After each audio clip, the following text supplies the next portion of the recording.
Welcome to the Game 1 of today's doubleheader on Tiger Network as we have the Centenary Jets and the UT Dallas Comets once again.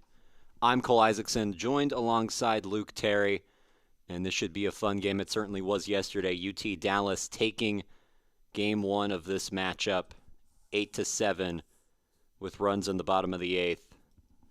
As Blaine Hardy will take the mound for the Centenary Gents, a good ERA on the season, 2.45 win-loss of 1-0. So he'll face the leadoff man for UT Dallas, Lucas Rexon.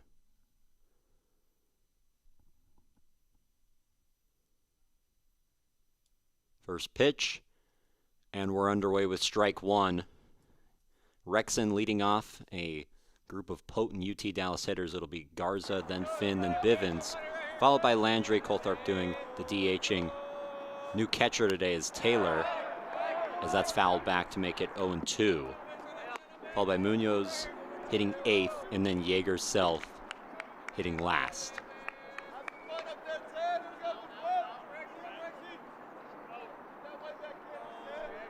As the left fielder Rexon finds himself in an 0-2 hole.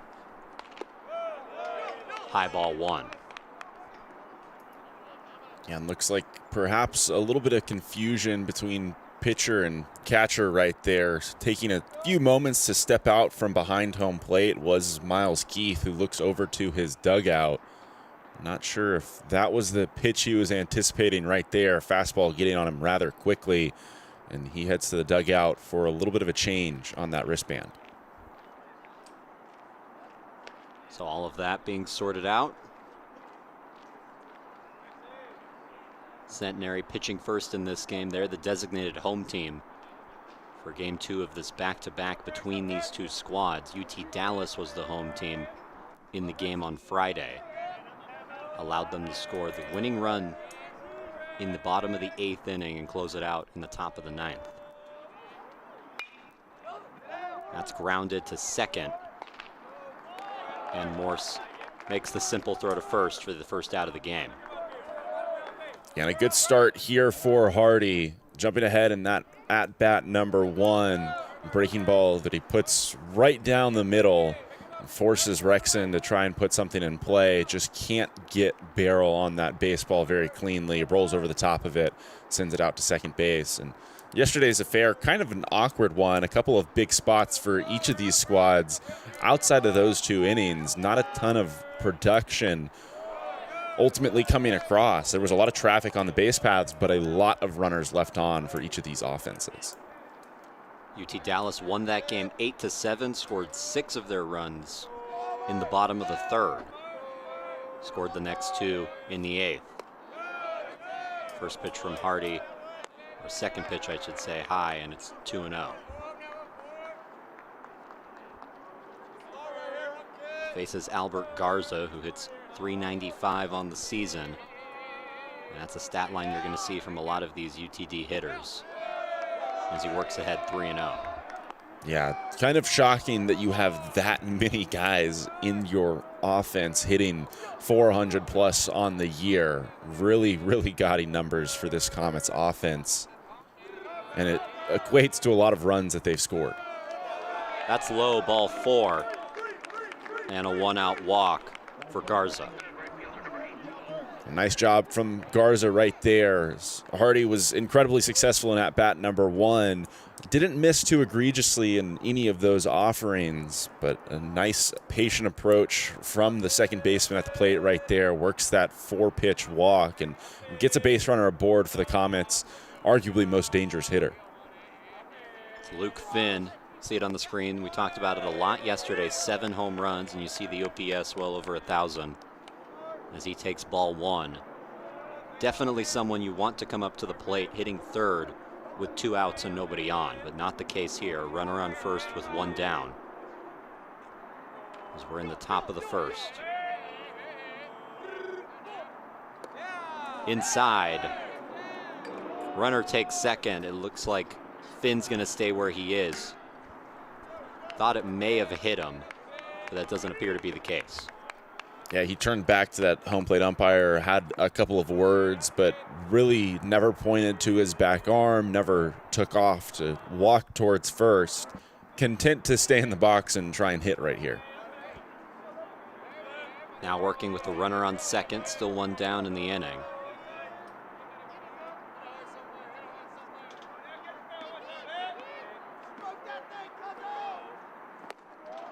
Breaking ball lands for a strike. And throw back up the middle. Gets over the head of Hardy, but no damage done as the middle infielders collapse.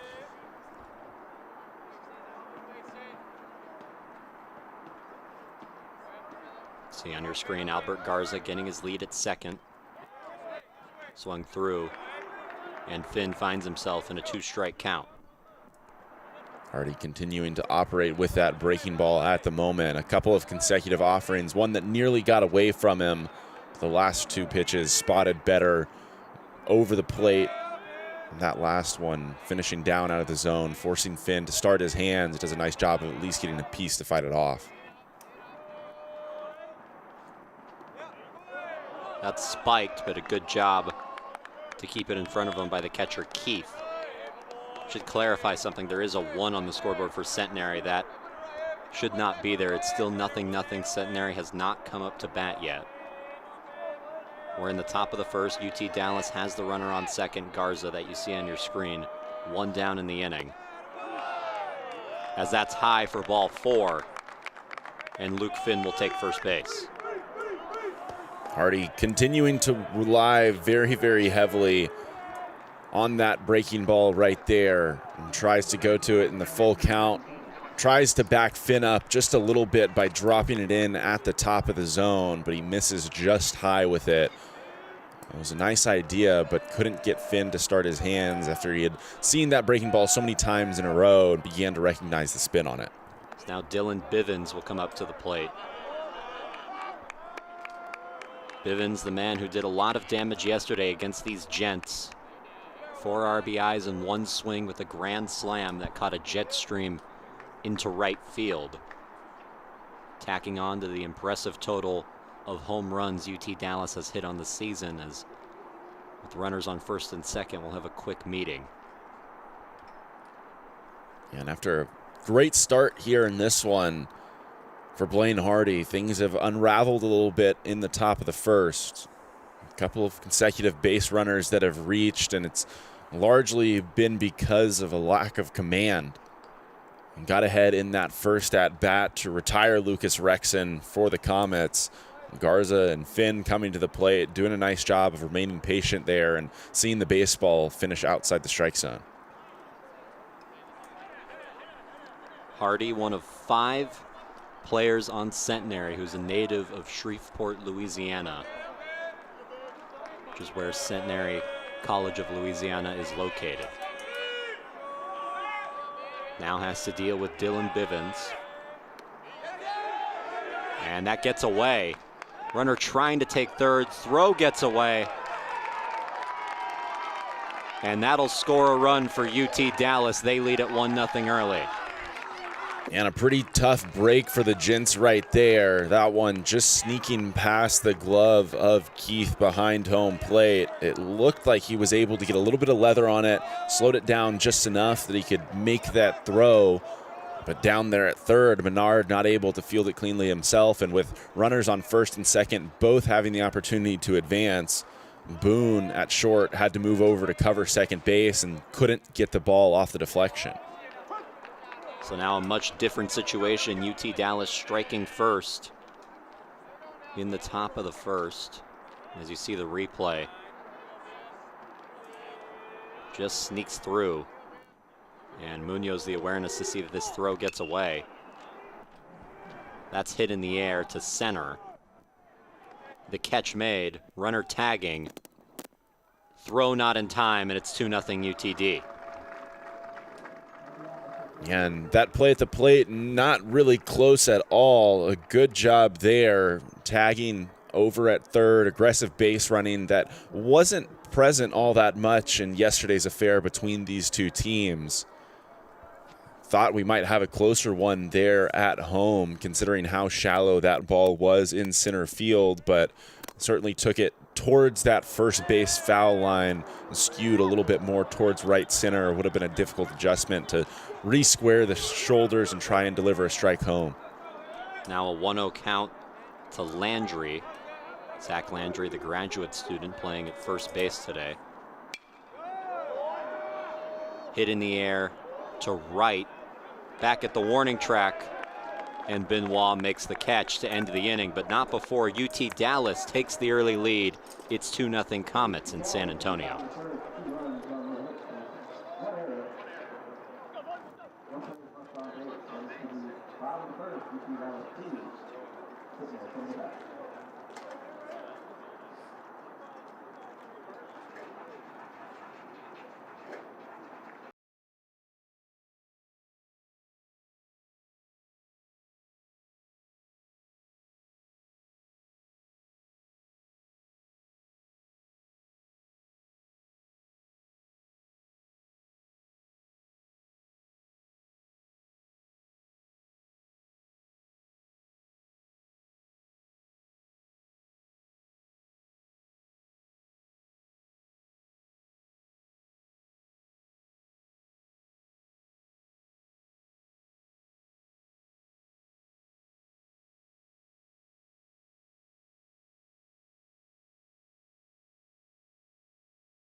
Bottom of the first between UT Dallas and Centenary. As the leadoff man Menard steps into the box, he'll be followed by Morse, Livesey, Alex Miller, Austin Benoit, Boone, Keith doing the catching, Wicklund, and then Landry hitting ninth. And on the mound for UT Dallas, it's Tobin Oler, who fires strike one on the outside edge. And you see Oler's numbers coming into this game here in San Antonio. Pretty impressive. ERA in the mid-4s, a whip just over 1.5. Outside ball one. This is Oler's fourth start of the season, comes in with a record of 1-0. The ERA a little high at 5.27. He'll look to lower that. Already working with a 2-0 lead. That's located for strike two. Always interesting to see the correlation between the ERA and the whip.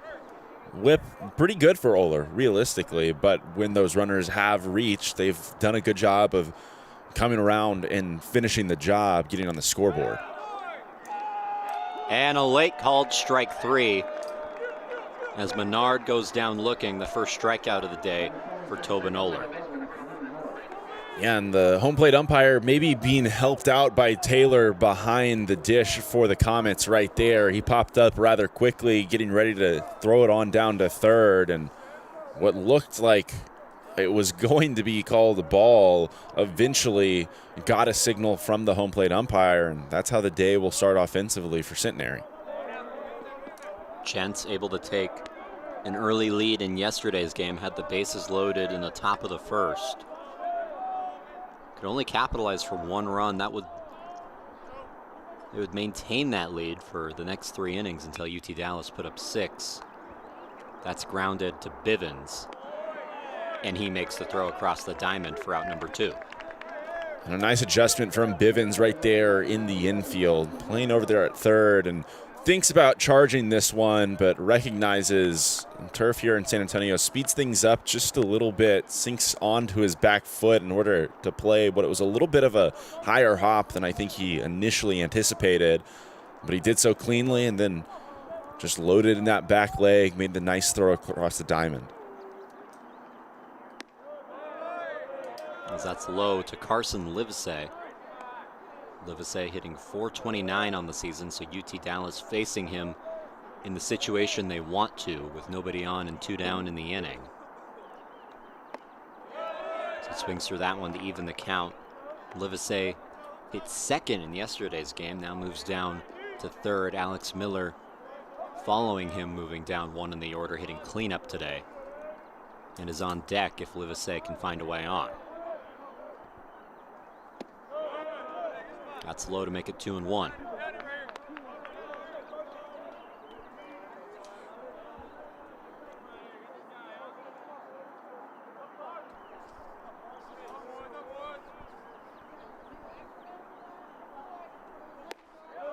Now 3-1.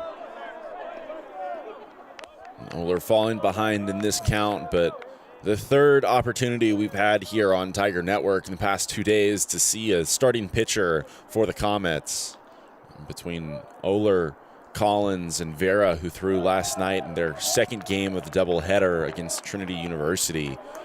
Looks like they have 3 very, very steady arms out there in these starting slots. As Livesey takes first base, that sets up Alex Miller.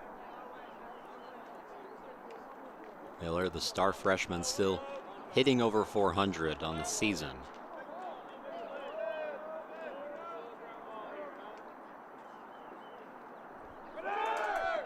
Runner goes, ball in the dirt, so no throw and a runner in scoring position for the Gents.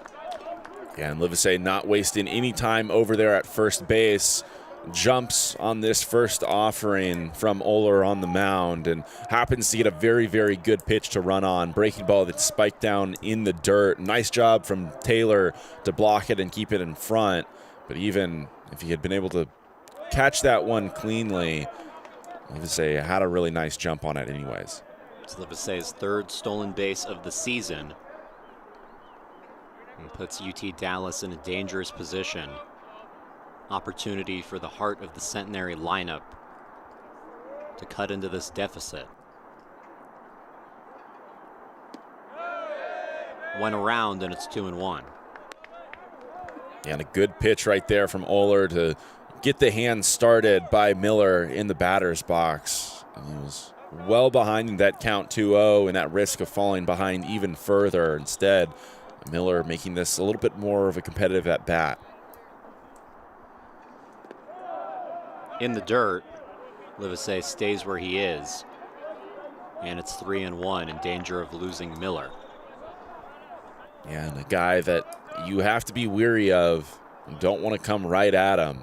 Just talked about that number, batting average up over .400 to start this season, and he made the Comets pay in yesterday's Game 1. Hit on the ground and through the hole. Livesey gets the green light. He's coming home. Throw not in time. And Centenary carves into the deficit. It's now 2-1. Miller making the Comets pay again right here. He had either that game-tying or go-ahead hit late in the affair yesterday. Does a nice job of getting one back for Centenary right there, and some very aggressive base running that we didn't see in that game as Miller advances all the way over to second. That one more than likely probably should have been cut by the first baseman. As we mentioned earlier, change at the catcher spot. Taylor coming in there, having that one come all the way through. And Centenary able to trade places and get another runner into scoring position right here. And it doesn't get any easier for UT Dallas as they face Austin Benoit. Benoit making his 12th start of the season. Working with Miller at second base. Carves that into left. Miller's coming around home. He'll score easily. Benoit charges into second, and it's an RBI double to tie this game at 2. And a great piece of hitting from Benoit right here. Sees something hanging up over the plate. He's well out in front of it, but he just deposits it down that left field line. Centenary, couple of at-bats in a row, just trading places as Benoit displaces that man out at second. And now he'll stand there himself. So this game is tied. UT Dallas and Tobin Oler retired the first 2 gents that he faced. All of this damage coming with 2 outs as Joby Boone has a chance to extend it. Another hitter that's hitting high in the 300s for Centenary. Both of these lineups loaded with guys in that range. 1-0 count, works with Benoit at second in a tie game. Strike called. And a good spot right there from Oler, using that fastball and locating it well on the outside part of the plate. Typically what you want to do against guys in this region is pitch them away. Don't allow them to get out in front and pull anything to their strong side.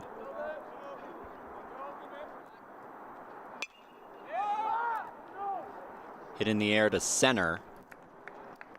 And the catch made to end the inning. But not before Centenary ties the game. Back-to-back RBI doubles has us even in San Antonio.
Top of the second in a 2-2 game. Centenary able to tie it in the bottom of the first. Blaine Hardy back on the mound as he faces Grayson Colthrap.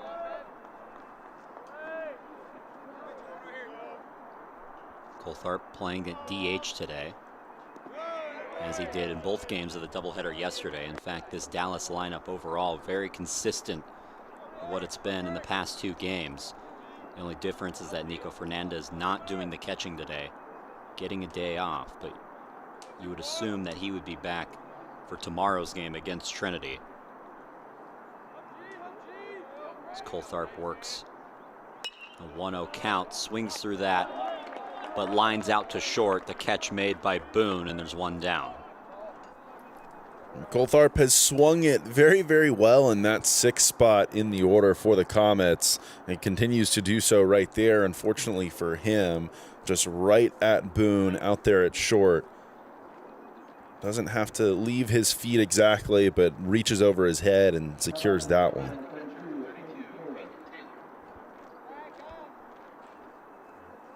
It's now the change in this lineup. The only new batter that hasn't seen action yet for UTD, Peyton Taylor, at catcher today. Taylor, a junior from Savannah, Georgia, making his 4th start of the season.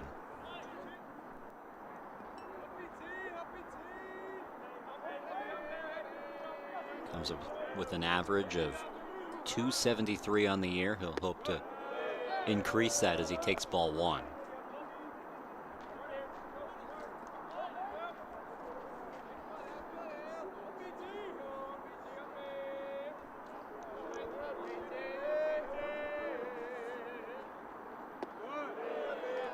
Thought about it, but takes it. It's 2-0. And Hardy and Keith very clearly trying to go inside on the hands of Taylor with that first pitch of this at-bat. Couldn't find the spot. Go to that breaking ball, and as I mentioned, quickly 2-0. Continuing to just struggle to find the zone a little bit here in San Antonio. Taylor now ahead 3-0.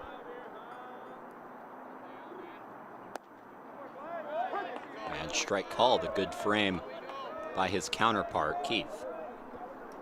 Yeah, that one, a spot that we've talked about so much here on Tiger Network. Strike 2. Pulls that one in, down and away. And after getting way ahead 3-0, Taylor not showing much of a willingness to offer. Wants to see a couple of strikes before he's now forced to swing it. Swings there and puts it into left for a base hit. So with 1 out, UTD has a base runner, and it'll bring up the 8-hitter Munoz. Ultimately, a very, very nice at-bat from Taylor right there. Can be difficult once a pitcher finds his stuff right in the middle of things. You can get ahead 3-0. Typically at this level, we don't see a ton of guys that automatically have a green light. Takes one that still wasn't right over the heart of the plate to get it back to 3-1. I think you're still anticipating or wanting to see something that shows you that Hardy can find the middle of the plate. And once he does, automatically you're in a full count. But ultimately, Taylor not being deterred at all right there. As he now works against the shortstop, Munoz. That was the first hit of the day for UT Dallas. They have 2 runs on the board, both by way of defensive mishaps for Centenary. It's fouled to the backstop. You know, interesting thing I just noticed, Luke, the 2 teams have switched dugouts from yesterday. Centenary, now the designated home team, they were housed on the third base side. They've since switched to the first base side.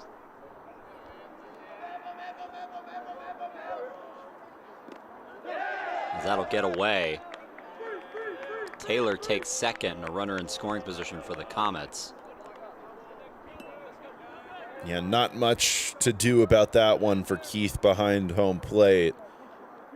Was wanting that breaking ball right over the heart. That one with a little too much horizontal break, gets into that opposite batter's box. He tries to backhand it with his mitt, but just takes an awkward glance off of it, and free 90 feet for the Comets. Strike called on the outside edge as he lands the breaking ball. Yeah, very good pitch right there to get ahead in this one, 1-2. But you mentioned those dugouts. As Centenary moves over to the other side, they'll be the team featured in the doubleheader today. So they'll get the opportunity to stay in that first base dugout, as Trinity, the home team, typically always occupying that third base dugout. They'll just take over after this one concludes and get ready for game 2. Okay, that makes more sense. Because the home team had been occupying the first base dugout in each of these 2 doubleheaders, and the Tigers, being the home team, are usually in the third base side. But logistically, I guess that makes more sense. That's hit into right. Runner stops at third, and that'll put runners at the corners for UT Dallas with 1 out. And a very good piece of hitting for Munoz right here. Works his way back into this at-bat. just has to protect. Shortens up just a little bit, and another 3-2 count right there, and sends something the opposite direction. Not trying to do too much, but he gets the job done, puts something in play. Took a big aggressive turn over there at first. Ultimately, retreating back to the bag. Runners at first and third now for UT Dallas, as it was Taylor held over there pretty wisely, not wanting to risk getting thrown out at the plate. Brings up Yeager's self, trying to give UT Dallas back the lead. In a game that's already gone back and forth, the Comets taking a 2-0 lead in the top of the first, Centenary equaling that on their half of it. Still only one down in the inning. Hardy trying to get out of this situation. He'll throw to first. A little more of a dangerous decision there with the runner on third. If that throw gets away, it could be trouble.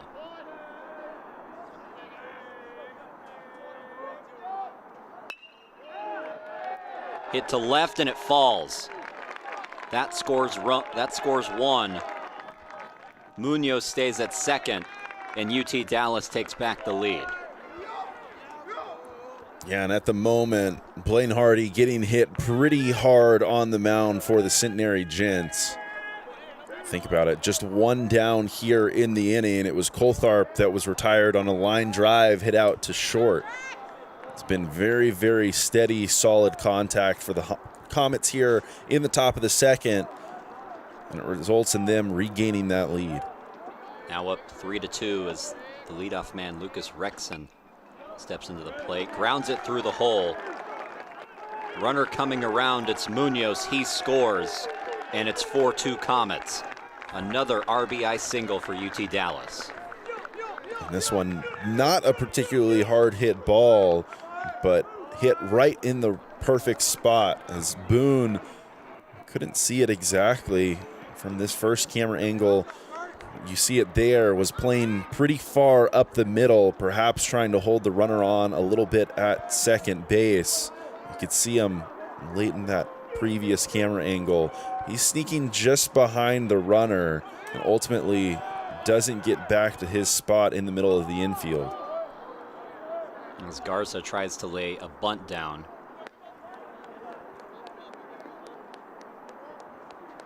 And it's that last view, trying to recover after that pitch had already been thrown, and maybe would have had an opportunity to at least keep it in the infield and restrict that runner from scoring, but likely not going to be an out either way for the Gents. Runner goes and maybe comes off the bag, but that's not the call. He's safe at third as the Comets pull off the double steal. And it's Self that takes third very impressively right there, showing good speed, sliding perhaps a little bit too late, as you point out, Cole. Very, very nearly coming off the bag with all of that momentum. It was Menard trying to convince the field umpire of things right there. That pitch from Hardy lands for a strike. It looked like on that replay, barely able to keep the toe in contact with the bag. Puts runners in scoring position for UT Dallas, setting them up for a big inning. That's fouled off. 4 consecutive Comets have reached. It was Taylor, Munoz, and Self, the bottom of the order for UT Dallas, all with base hits. And Rexon, the leadoff man, following that up. Him and Self move further into scoring position as they occupy second and third. Ball in the dirt. Good job by Keith to keep that in front of him. Yeah, already the Comets have scored on a ball that's gotten away in this one. Keith watching that one down in the ground in front of him, seeing it all the way into his chest and keeping it just out in front of home plate, exactly like you draw it up. Check swing doesn't go, and that loads the bases. Yeah, things moving from bad to worse. Hardy just needs to find a way to work ahead in a count. With the run support that he's already gotten, I think you've got to be comfortable here to just pitch to contact maybe trade a run for 1 out and get a little bit closer to moving back to the dugout. And not the man you want to come to the plate if you're Centenary. Luke Finn. There was already a grand slam hit in this matchup yesterday. Luke Finn has 7 homers already. He takes strike 1. If you're going to throw that pitch, that's the right place to do it. Get that breaking ball over the heart to get yourself ahead in this count 0-1. Likely, Hardy's not able to go back to it against a hitter as dangerous as Finn. Inside 1-1.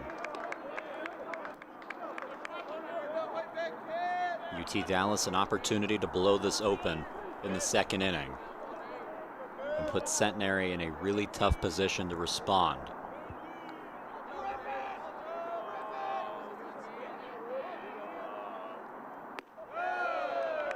Good take, 2-1.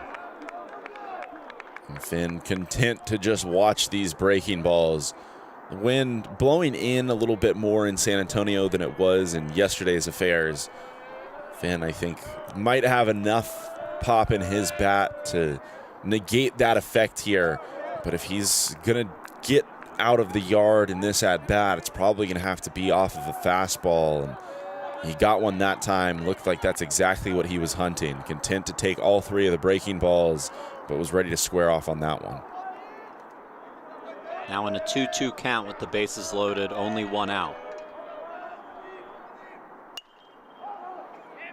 Hit in the air to right, drifting foul, and it will land in the Centenary bullpen.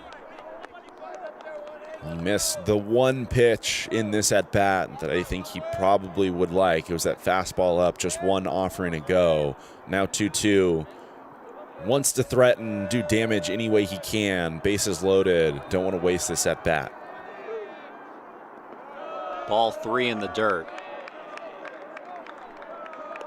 The man who hit the grand slam yesterday, Bivens, waits on deck. He might get that opportunity, a full count pitch to Luke Finn.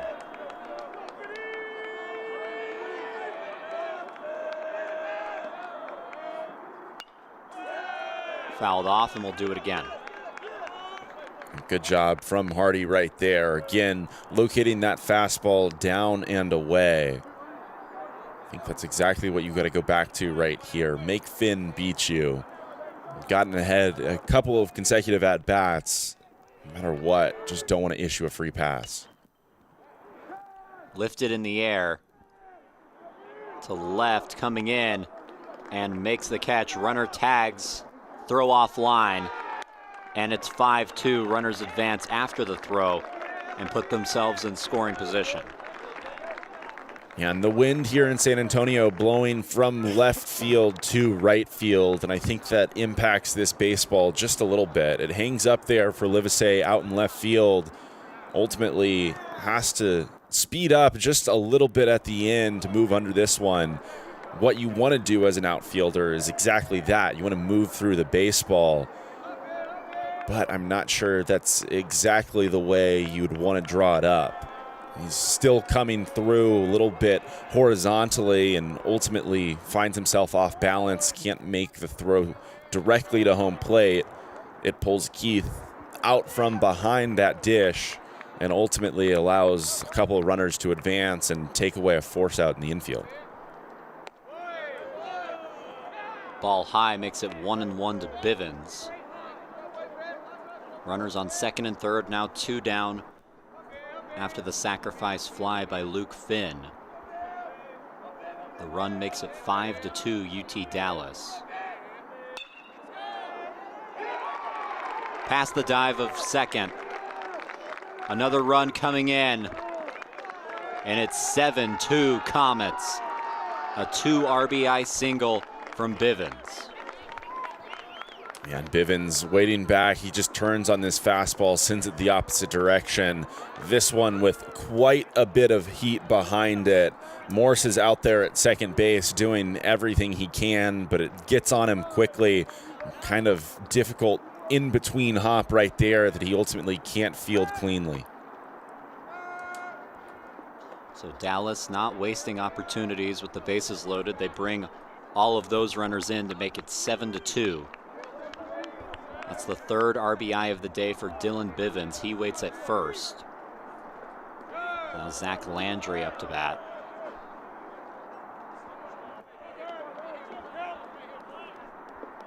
Landry trying to extend what's already been a great inning for UT Dallas. 5 runs in this frame. Centenary working with 2 outs. So they'll try and stop the bleeding. That's outside, and it's 2-0. 2-0, and more than anything, what stands out, Cole, is just the ratio of balls and strikes that have been thrown here in this one. Even when Hardy has been successful getting ahead in at-bats, it feels like these Comet hitters have just remained so patient at the plate, found a way to work themselves back into it, and ultimately they've capitalized at the end when he's been forced to throw things in the zone. Lands a strike there, and it's 2-1.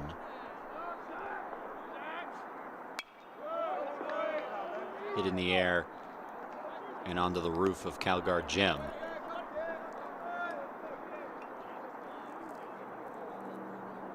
You know, we've been up there in the past, Luke. I'm somewhat glad we're not up there today. It's a little cold out in San Antonio right now. Cold, a relative term. Remember, I said that against Wisconsin Whitewater, and I could just feel all the Wisconsin natives saying, "Really?" So that's grounded up the middle to short. And they go to second for the force out to end the inning. But a 5 spot put up by UTD. It's 7-2. Comets in the second.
Back for the bottom of the second is the catcher Jake Gantz.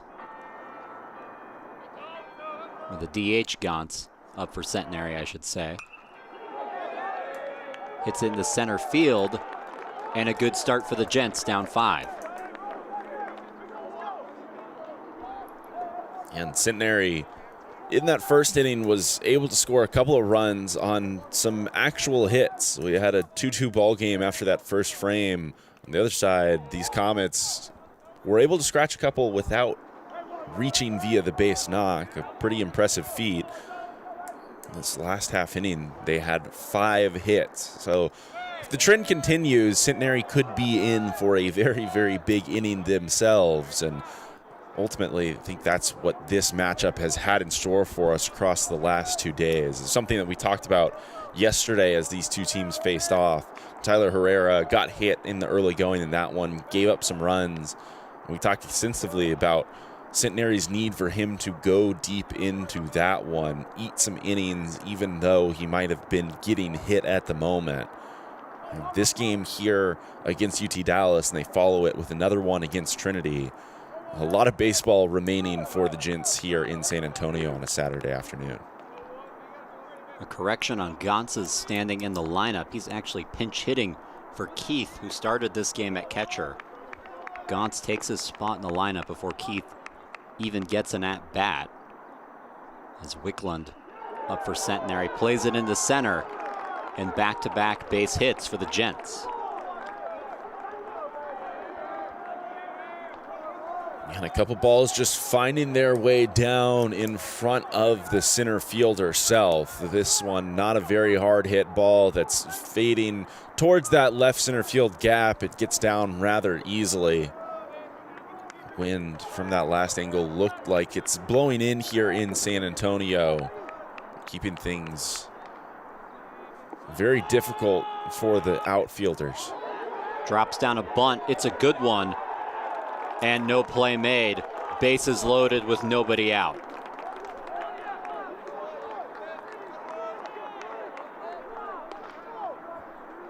And this one, an especially difficult job for Oler, as he's a right-handed arm up on that mound. It's falling the opposite direction of this bunt. Exactly how you want to execute if you're Centenary right here. Put something down this third baseline. As you see that third baseman think about crashing very momentarily. Instead, he pulls off. He leaves this one all to Oler, who has to regain his composure. He comes set, then has to begin moving the opposite direction, plant and throw. Pretty difficult job, all things considered. And it brings up the leadoff man, Clade Menard. Saw on your screen, Menard hitting just under 400, an opportunity with the bases loaded. Hit on the ground, foul, and it's 0-1. Talk about the big innings that have been put up in matchups between these two teams. 8-7 game yesterday to UT Dallas, a 6-run inning. They had the 6-1 lead until Centenary had a 5-run inning in the 7th. Takes that to make it 1-1. That 5-run inning late in the game gave them the 7-6 lead until UT Dallas answered with 2 runs of their own. But it was runs in spots, not consistency throughout the game. Centenary trying for another one of those big innings. Hit past the dive, and that's going to score a few runs. Takes a bad ricochet off the bullpen. Throw to second, not in time. An RBI double for Menard. As 2 runners score, it's 7-4. And Menard really has had the same approach in all of the deliveries in this at-bat. Fouled one off on one of those first couple of offerings. That same opposite direction, this time able to keep it fair past the outstretched Bivens. He makes a nice play for this one. But clearly, these teams not the most familiar to the circumstances in the playing field in San Antonio. Rexon closing down on that one rather hard, but takes a hard bounce off that concrete base and that left field bullpen. Doesn't hurt the Comets too badly right there, but that preliminary hit certainly did. That'll be the day for Tobin Oler as he leaves this game in the 2nd inning. Still runners on 2nd and 3rd for Centenary, a chance to climb back into this game when we come back.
New pitcher in for UT Dallas. It's Casey Kling, making his 4th appearance of the year.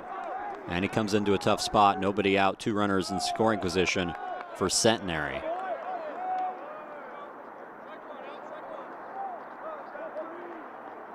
The starter for UT Dallas, Tobin Oler, leaving this game, only 1 inning pitch. Responsible for the 4 runs on the scoreboard and 2 runners that remain on base.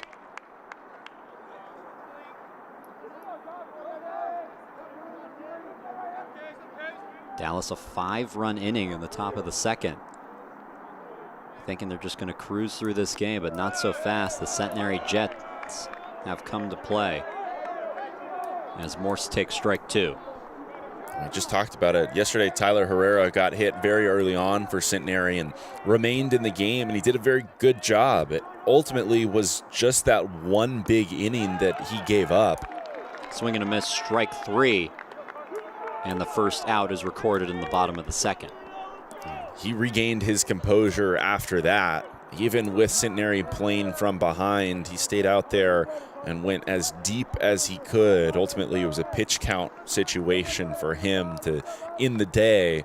But on the other side, the different situation here for UT Dallas. Still a lead in this one. I think more than anything, trying to protect it as much as they can. Grounded up the middle. And the throw gets away. The out not recorded. Livesey comes to second. And the 2 runners score for Centenary. It's 7-6 as they're right back in this game. And Kling does exactly what you want him to do right out of the bullpen. Comes in, throws strikes. In this situation is willing to trade 1 run for an out. Unfortunate break there for the Comets as they can't get any. Munoz gets to the middle of the infield rather quickly, but doesn't get his feet set back there behind second base and can't put that throw on target. So Livesey waits on second for his teammate Alex Miller. Now in a 7-6 game. Only 1 out as Livesey reaches on the E6 and advances on it as well. Inside 1-1.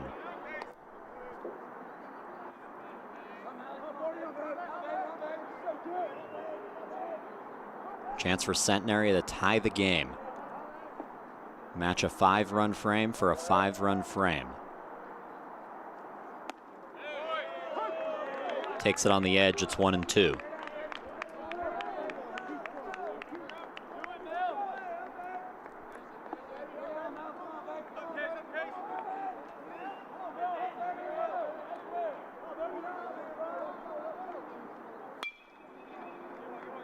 Grounded to second. Throw in time for the 2nd out of the inning. Livesey moves to 3rd. And the Comets 1 out away from stopping the bleeding and holding on to this lead. And Garza displaying quite a bit of care over there at second base. And does a nice job of getting his body behind this baseball. And wants to square it up pretty much evenly just in case it takes any awkward hops. He would just have to glance off his body and he would be able to knock it down and keep it in front. Ultimately gloves that one fairly cleanly and gets it on over to Landry for out number 2. It's Austin Benoit up. Fouls that back in the screen. Now working with Livesey on 3rd, a chance to tie this game for Centenary. It's been big inning after big inning.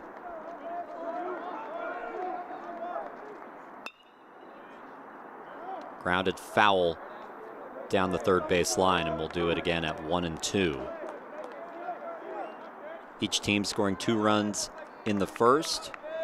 UT Dallas scoring 5 runs in the 2nd. And Centenary trying to match that with 5 of their own if they can bring Livesey in from 3rd.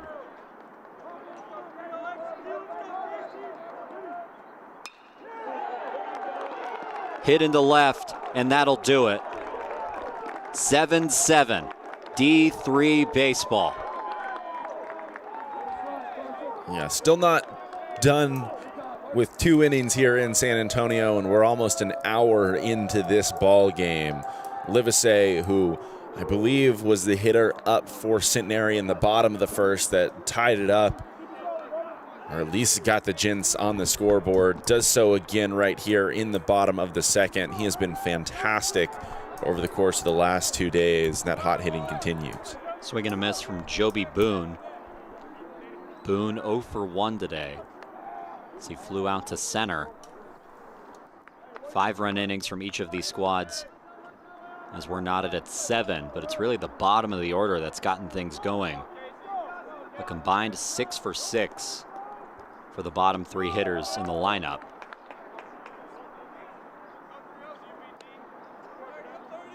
This inning's still not done for Centenary in the bottom of the second. An RBI single for Austin Benoit to tie this game. He's on first.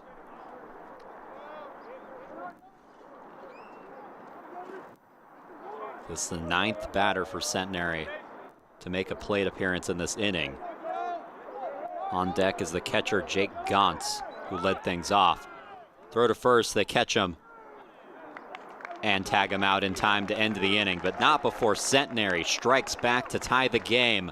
It's 7-7 as we head to the third.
A new arm in for Centenary as both of these teams have now gone to their bullpens. Royce Congi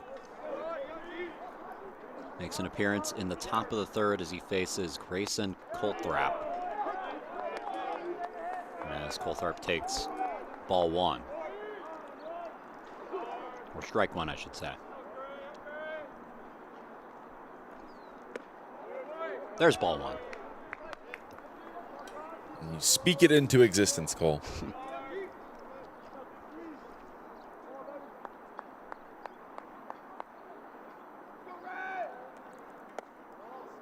Inside ball 2.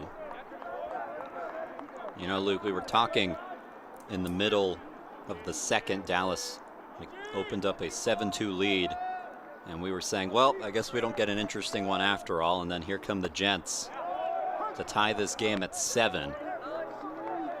And it doesn't even take long to do it. Half an inning as they match the 5 spot put up by UT Dallas. Congi now works a 2-2 count. And there's strike 3 as that bends back in the zone. The first man retired for UTD. And Congi coming in and getting exactly the type of start that you would want if you're Centenary. Jumping back into that count squarely at 2-2. And getting that strikeout, very important to retire the first batter for either of these offenses, as there's been no struggle scoring runs so far today. He's thrown a lot of strikes and continues to do so right here. That's Peyton Taylor up for the second time today. He's 1 for 1 with a single. He's bottom of the order in their second time through. Mentioned it earlier, the 7, 8, 9 hitters for both teams, each 1 for 1 with a base hit.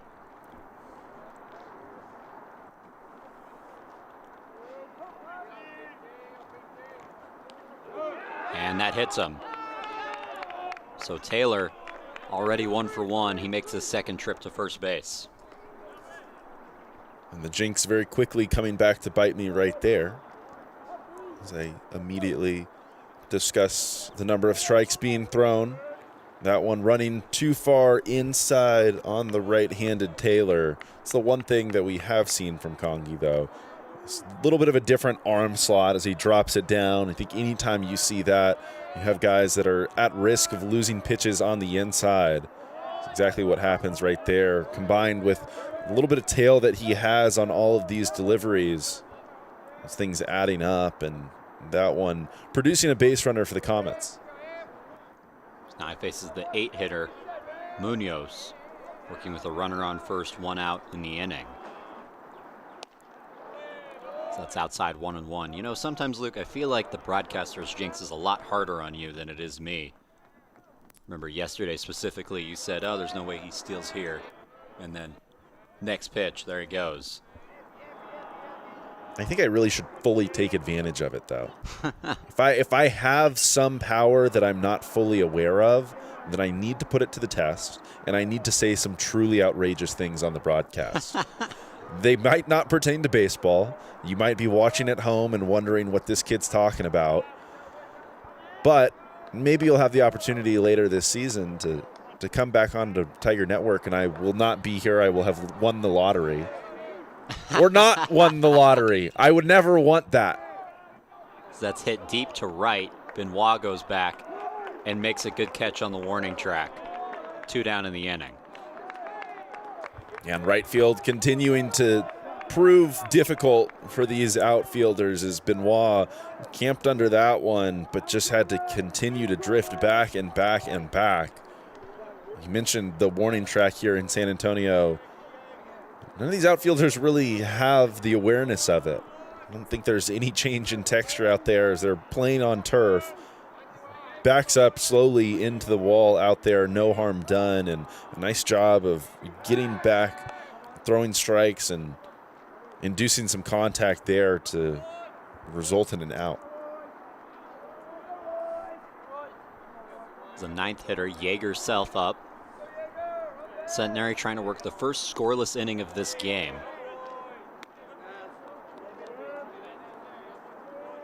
That pitch was low for ball 1. Self 1 for 1 with a single.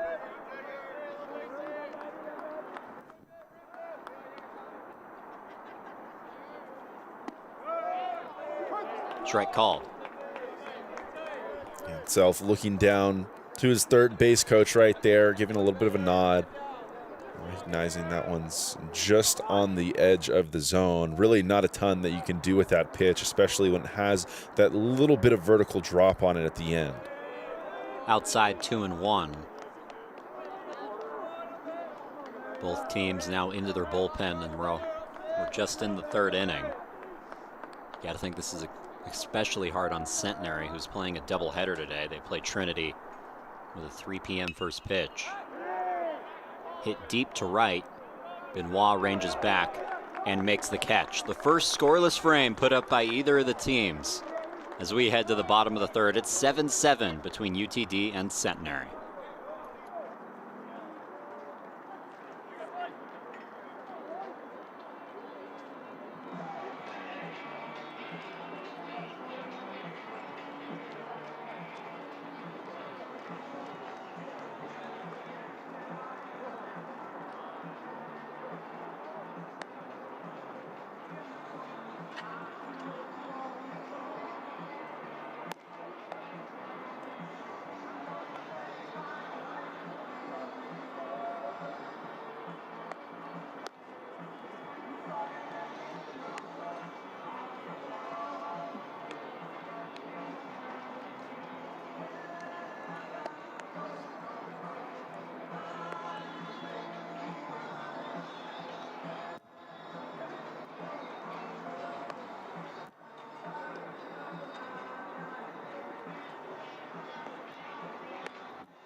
Bottom of the third in a 7-7 ball game between UTD and Centenary.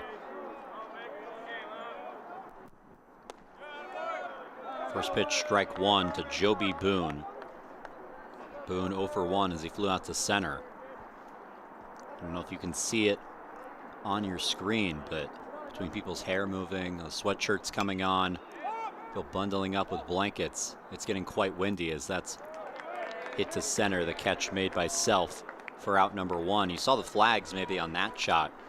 We dealt with a lot of wind last night. I think you said 18-mile-per-hour gusts. I don't know if it's quite the same, but this is going to be a factor in today's game. Yeah, that wind advisory coming into effect here late last night in San Antonio. I got to the field this morning, and a lot of the screens out on the field during warm-ups had been blown over throughout the course of the evening. Certainly very, very strong factor in last night's game. And while it's maybe died down here a little bit to start the day, I think it's just interesting that the direction has totally changed. Now things blowing in very hard. Hit in the air. Could be a play, but there isn't as it's fouled into the screen to make it 1-1 by the catcher Gantz. Gantz hitting 7th today. Pinch hit for Keith, who started the game at catcher. Not sure if that was a conscious decision by Coach Diaz to make that substitution this early, or if maybe there was an injury in play. We won't get any clarity on that during this game. Either way, Gantz hitting 7th. He's 1 for 1 with a base hit.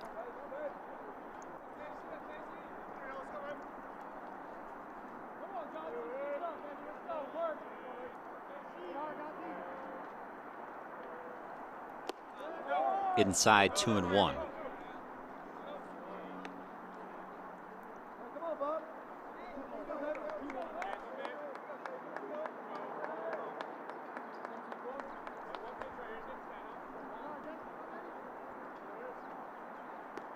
And that gets him. The first base runner of the inning for Centenary with 1 down. Hard 90s only right there. Gantz taking this one pretty squarely in his back. Not going to rub it. Gets down the line pretty quickly. Probably exactly what you would expect from a guy playing behind home dish. Not showing any fear on that one. Happy to wear it and take the base runner here. Squares up to bunt, tries to drop it down, but it's landed foul. As Walker Wicklund in the batter's box for Centenary. He's 1 for 1 with a base hit as well. As there's some kind of delay on the field.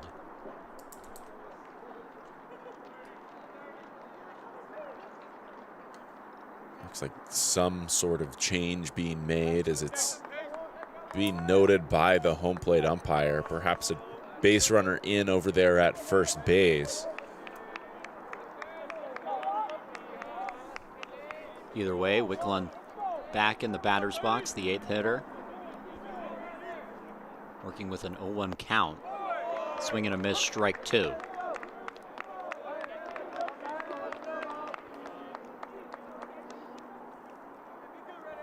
It looks like it's still Gantz over there at first base, so I don't think it's a pinch runner. As they'll check on Gantz, who's back safely.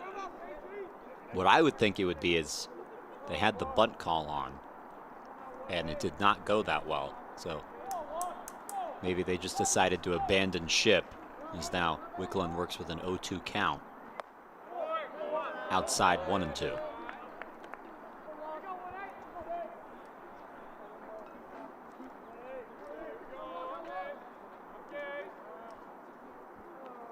These two teams tied at 7.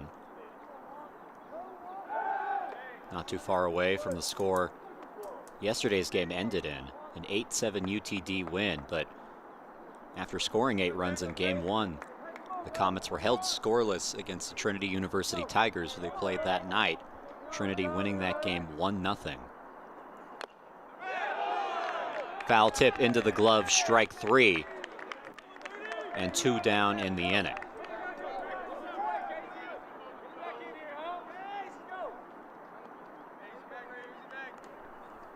And I would imagine that that's probably not going to be our final score line here this morning. 7-7 ball game already. 1 run the rest of the way seems like a far stretch of the imagination. Yeah, I tend to agree with you. The first 2 innings, 7 runs. Usually it doesn't stop there. Do you have any final score predictions for me at the moment, Cole? No, I choose not to do that on the chance that I look foolish. Runner takes second as Gaunt slides in very smoothly. That was a very nice slide. Yeah, nice pop-up over there at second base. Looked good in the process.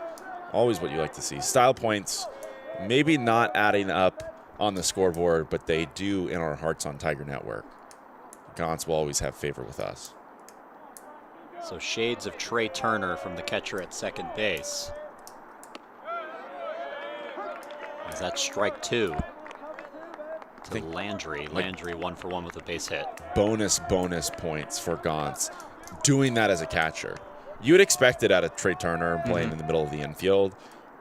I don't think that catchers typically move that gracefully, so it deserves even more love when you do see it. Yeah, that was what surprised me.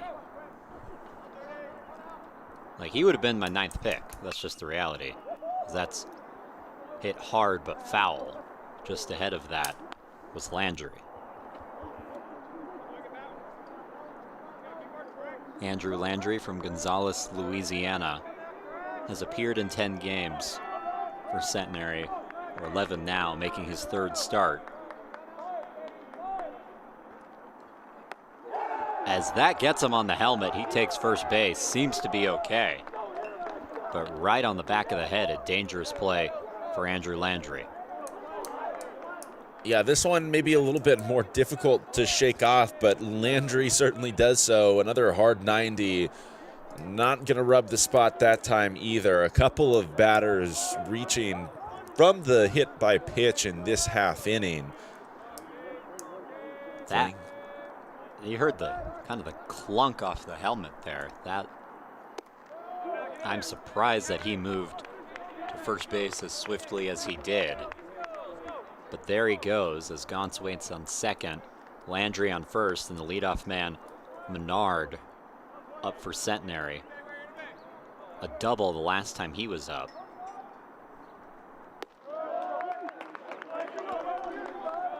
Two down in the inning, but Centenary has done damage with 2 down. Think back to that first inning when they put up 2 runs.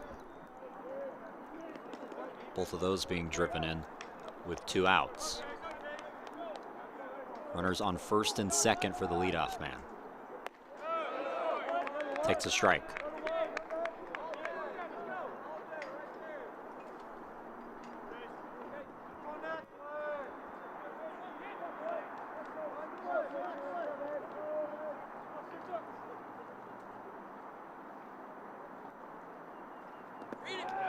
In the dirt, gets away for a second, and that allows Gaunts to advance to third. And a couple of times today for both of these defenses that we've seen balls get away, or at least not be fielded entirely cleanly behind the dish. This time, Taylor, in the process of trying to locate and secure the baseball, might have had an opportunity to throw it on down to third, but just couldn't get a grip on it cleanly. Strike called, and it's 2-2. Runners at the corners with 2 down in the inning.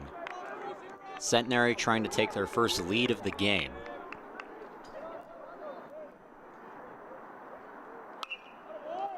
Fouled off, and we'll do it again. The runner on first base, Landry, was off there. This feels like such a low-intensity moment.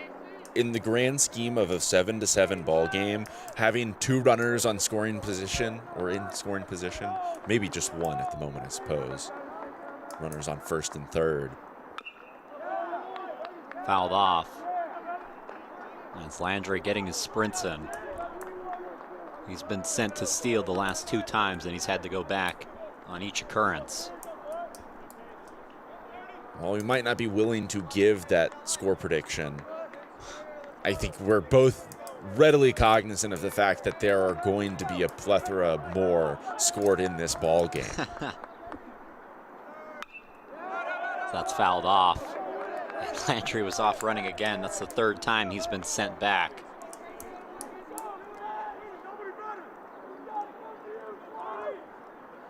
Well, I just know that if I make a score prediction, it will not happen, because while the broadcaster jinx affects you more than it does me, I'm not immune.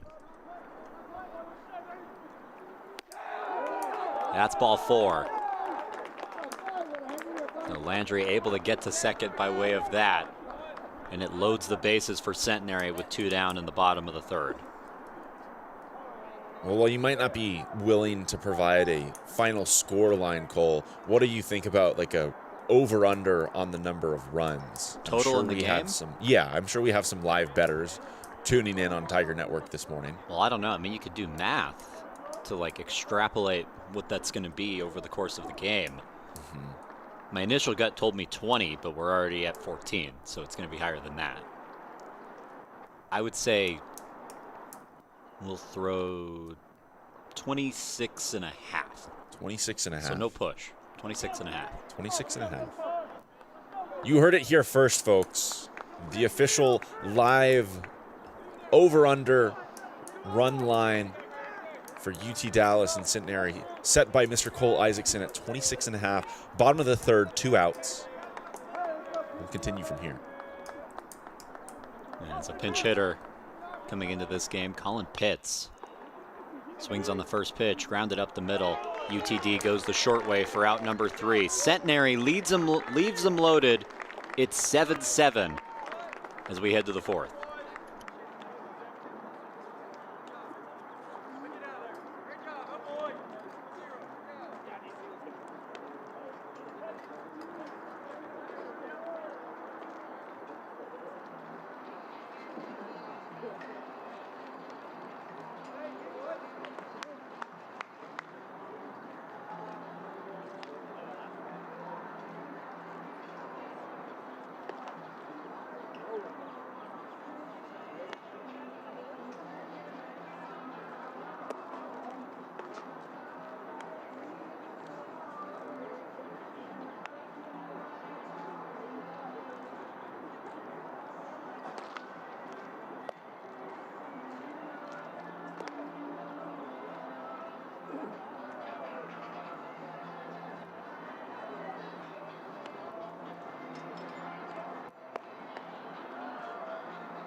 Top of the 4th after a scoreless third.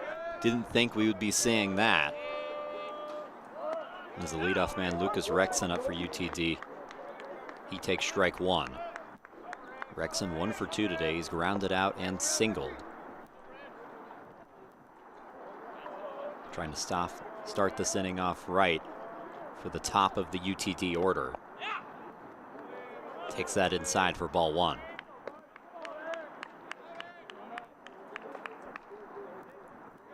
These two teams have had the exact same pattern in this game. 2-run first, a 5-run second, a scoreless third. As that pitch breaks into the zone to make it 1-2.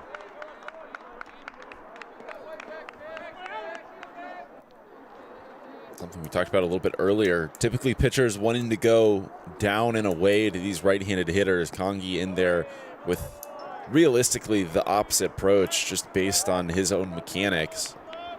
It makes it easier for him to put things in on the hands. Doesn't have to worry so much about missing over the heart of the plate. If he is going to miss, and he has, it's going to be in on the hands of the hitters. That's played into right. A base hit for Rexon, his second of the game, and the leadoff man aboard for UT Dallas. Well, certainly capitalized on right there. I don't know if I could define that as a mistake by Kongi. He locates this one, maybe catching a little too much of the plate, but certainly in that inner third on the hands of the right-handed hitter. Just a better job right there for UTD. Rexon getting his hands through, getting enough barrel on the baseball and sending it the opposite direction.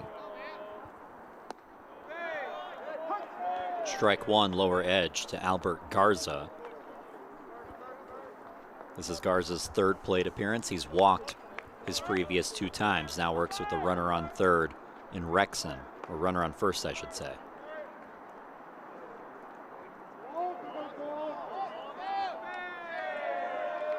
And it looks like a balk is going to be assessed, as Rexon will stroll to second base.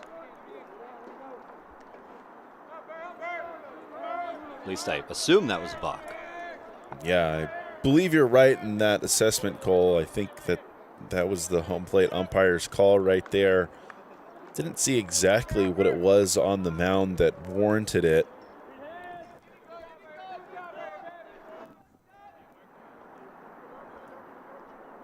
So now the runner on second.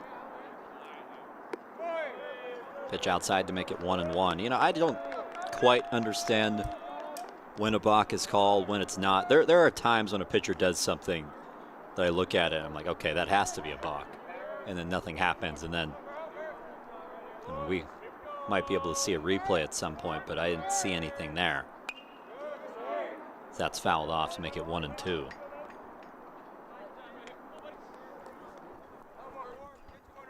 Probably something too subtle to see from our screens in this room.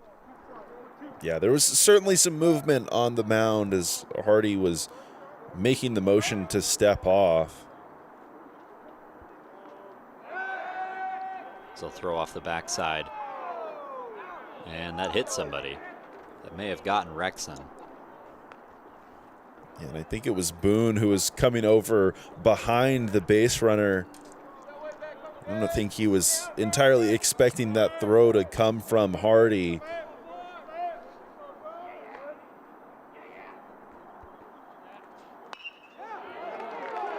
Hit through the hole into right. Rexon's being waved around. He's going to score an RBI double to give UT Dallas the lead in the fourth. Now we find ourselves at that score line from yesterday's affair.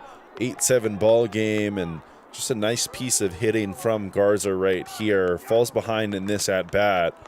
Sees pitch right over the heart of the zone. A little bit of an advantage standing in there as a left-handed hitter against a guy in Hardy on the mound who has that arm side run. This one leaking back really right over the heart of the plate, and he pays for it. It's a pitch to Luke Finn outside. The RBI double from Garza leaves him at second base, still with nobody out in the inning. Shouldn't be a surprise that this game, a good one between Centenary and UT Dallas. The last two certainly have been.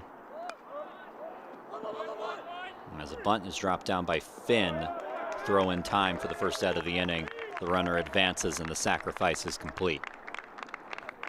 And UT Dallas was certainly content to play some small ball in yesterday's affair against Centenary. So far, they haven't needed to. A lot of run support early in this one, but as the Gents were able to claw back and draw even, UT Dallas going to try everything they can to regain a little bit of a cushion. Still just one out here in the top of the fourth. They'll have an opportunity to move a runner 90 feet closer. Now even with a sac fly, he can come home and score rather easily. As the cleanup hitter, Dylan Bivens up to the plate. Bivens 1 for 1. He's singled. Also has a sacrifice fly. He takes strike 1. Now working with a runner on third. Sacrifice fly possibility with only 1 out.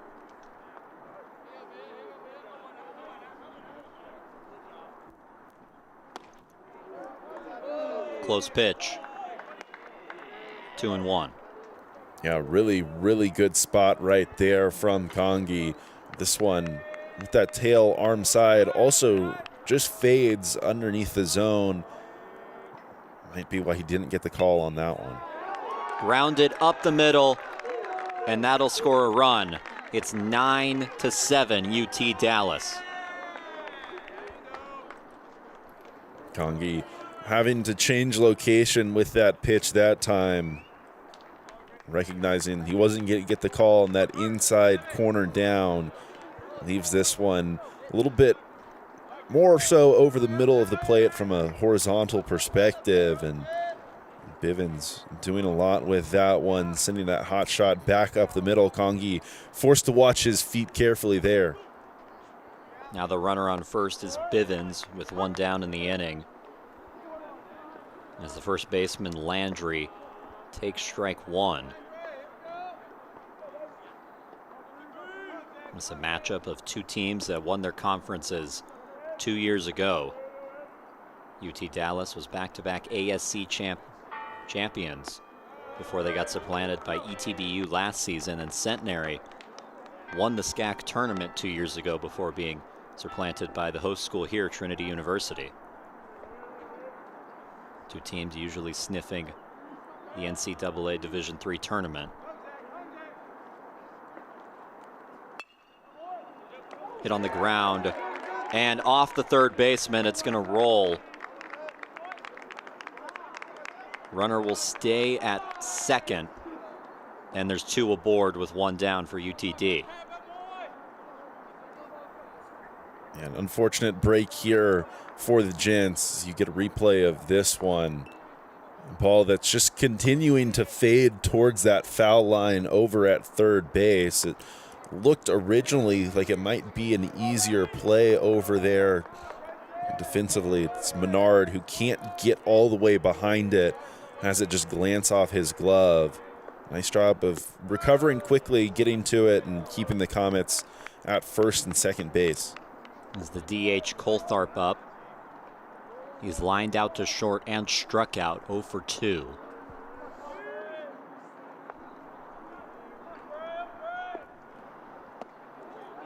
Cuts at that one. It's 1-1.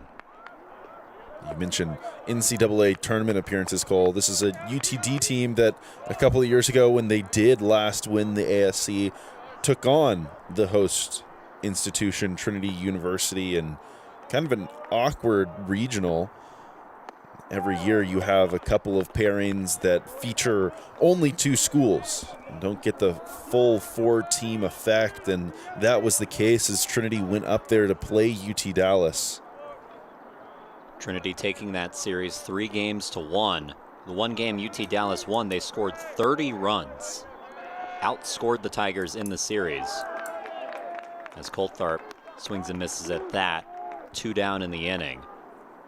But that was a game that got out of hand really early for Trinity. And they kind of just hung 2 pitchers out to dry, Jonathan Newman and Matthew Mackey. 30 runs on the board. They saved some of their more high leverage arms for game 4, ended up winning that. There were some outrageous scores in that series. Oh, yeah. Total combined runs across those 4 games more than any other series that I've seen here. And Wisconsin Whitewater came in last weekend and put up in just 2 games, I believe, 35 runs. Mm-hmm. So I've seen a lot of runs scored, but nothing beats that series between the Comets and Tigers. Hit past the dive and down the line. A run being waved in for UTD as that goes back to the wall. Here comes another one, and it's 11-7 Texas Dallas. With that, we move just a little bit closer to our line set in the bottom of the third. 26.5 runs. A couple more scratched across right here for the Comets. We've seen this deep left field corner in San Antonio come into play several times in the past 2 days. Dallas doing a very, very nice job of just using the entire field. That one put all the way into the corner, and it clears the bases. Peyton Taylor, a 2 RBI double to extend the UTD lead. The damage coming with 2 outs in the inning, as that's ruled a foul ball. Likely hit it off his foot, as that's Munoz in the batter's box now. Playing shortstop today, 1 for 2, is singled and flown out to right. Still working with a runner in scoring position with 2 outs.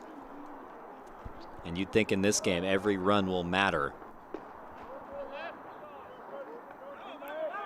Already an 11-7 game, not even halfway through.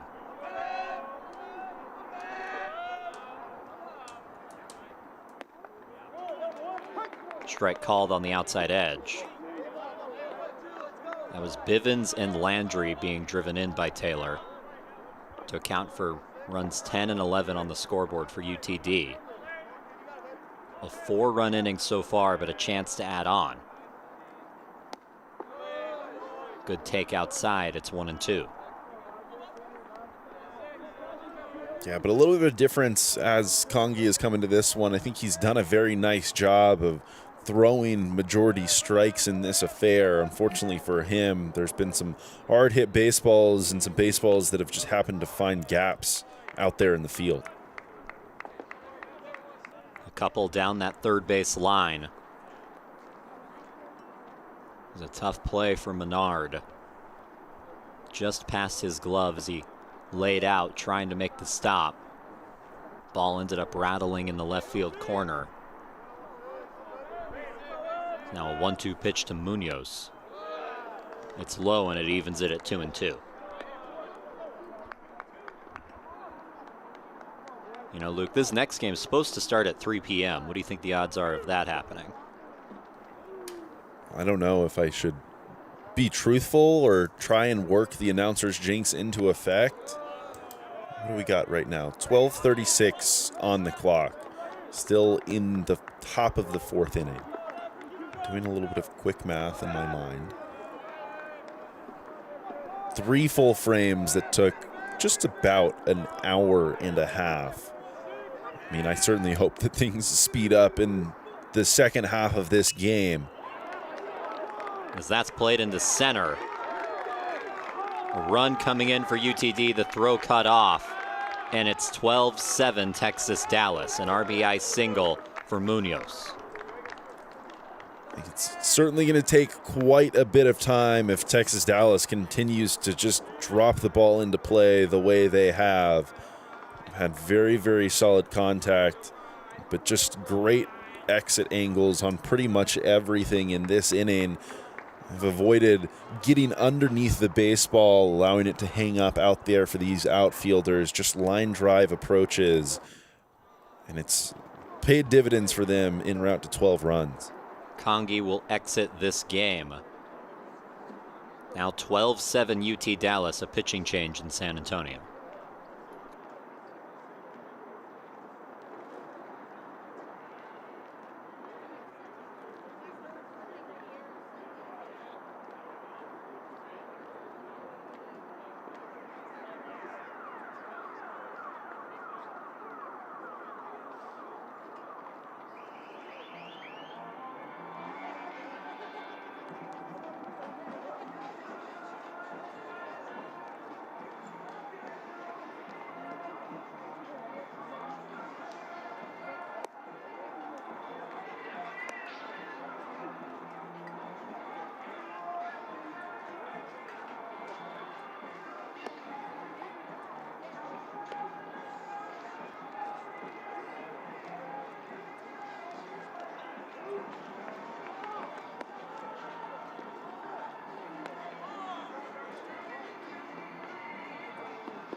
New pitcher for Centenary in a 12-7 game. It's Zachary Malone, as he works with a runner on first who he checks on with 2 down in the inning.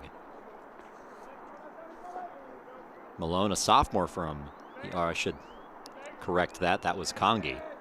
Malone, a junior from Hallsville, Texas, making his first appearance of the season. Malone, also a position player at times, listed as a switch hitter whenever he comes up to bat. As he'll try to end this inning, only needing 1 out in the top of the 4th. And that hits him. So the 9-hole, Yeager Self reaches first base, and it sets it up for the top of the lineup.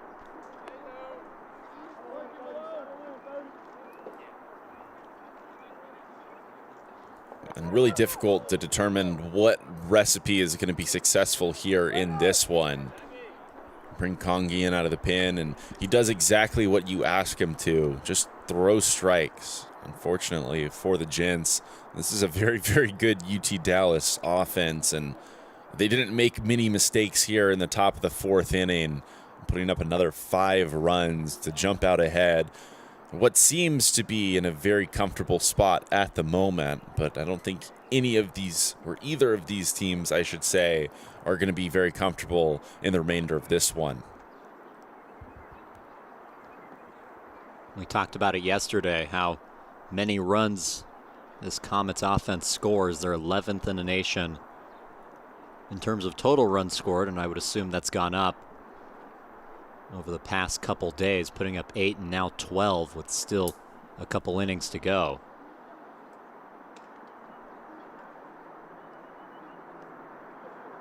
As there's some kind of delay on the field. Runners at first and second, 2 down for UT Dallas.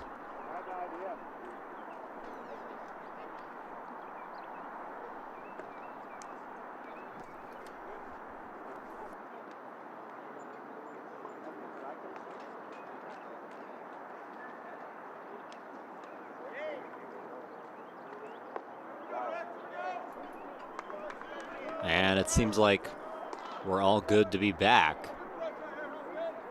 Still not quite sure what that was, but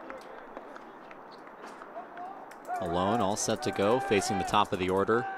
And Lucas Rexon working with runners on first and second. And land strike 1.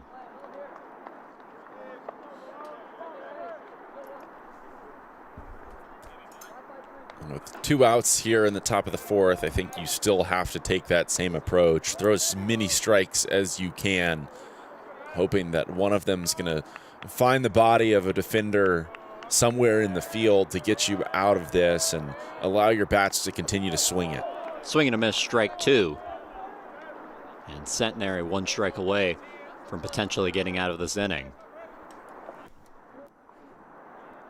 It's been another 5-run inning for UT Dallas. This game was tied at 7 when we started this frame, and it has gone on for quite some time.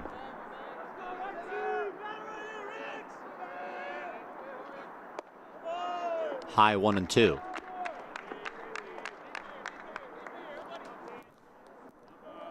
Even though this is a 5-run game, Luke, Centenary has been matching anything UTD has done. The scorebook has been identical up to this point.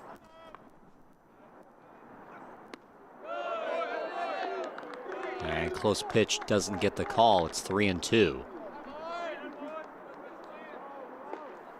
Yeah, certainly not a bad spot from Malone right there. Unfortunate for him. Can't quite get the call. Misses that one just south of the strike zone.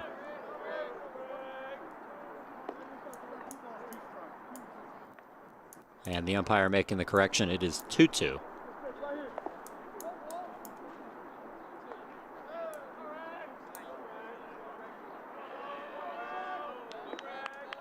Texas Dallas trying to extend this lead.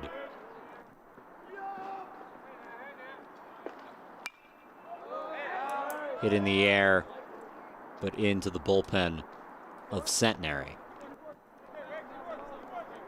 Very good pitch from Malone right there. Nice breaking ball that perhaps catches just a little bit of the bottom of the zone one way or another, forces the hands of the hitter Rexon in the box.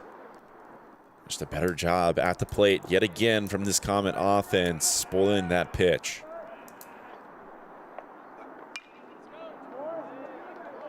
Hit to right. Benoit back towards the warning track and makes the catch to end the inning. A 5-run inning put up by UT Dallas to make it 12-7. Centenary will try to match when we come back.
Bottom of the fourth as Carson Livesey set to lead things off for Centenary as he takes strike one. Centenary with some work to do, but they've been showing throughout this game that they're capable of doing it.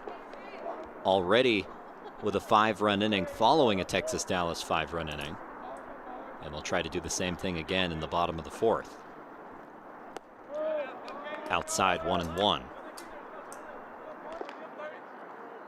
Livesey is 0 for 1 today. He has walked and reached on an error. Ended up scoring both times.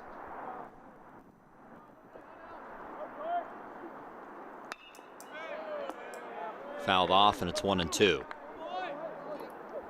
And it seems like a very difficult task, but you could have said the same exact thing the last time out, and Gents proving us wrong that time as they were able to scratch those 5 runs in the bottom of the second. Grounded and picked for out number 1. But a good start for Kling right there, jumping ahead in that at bat.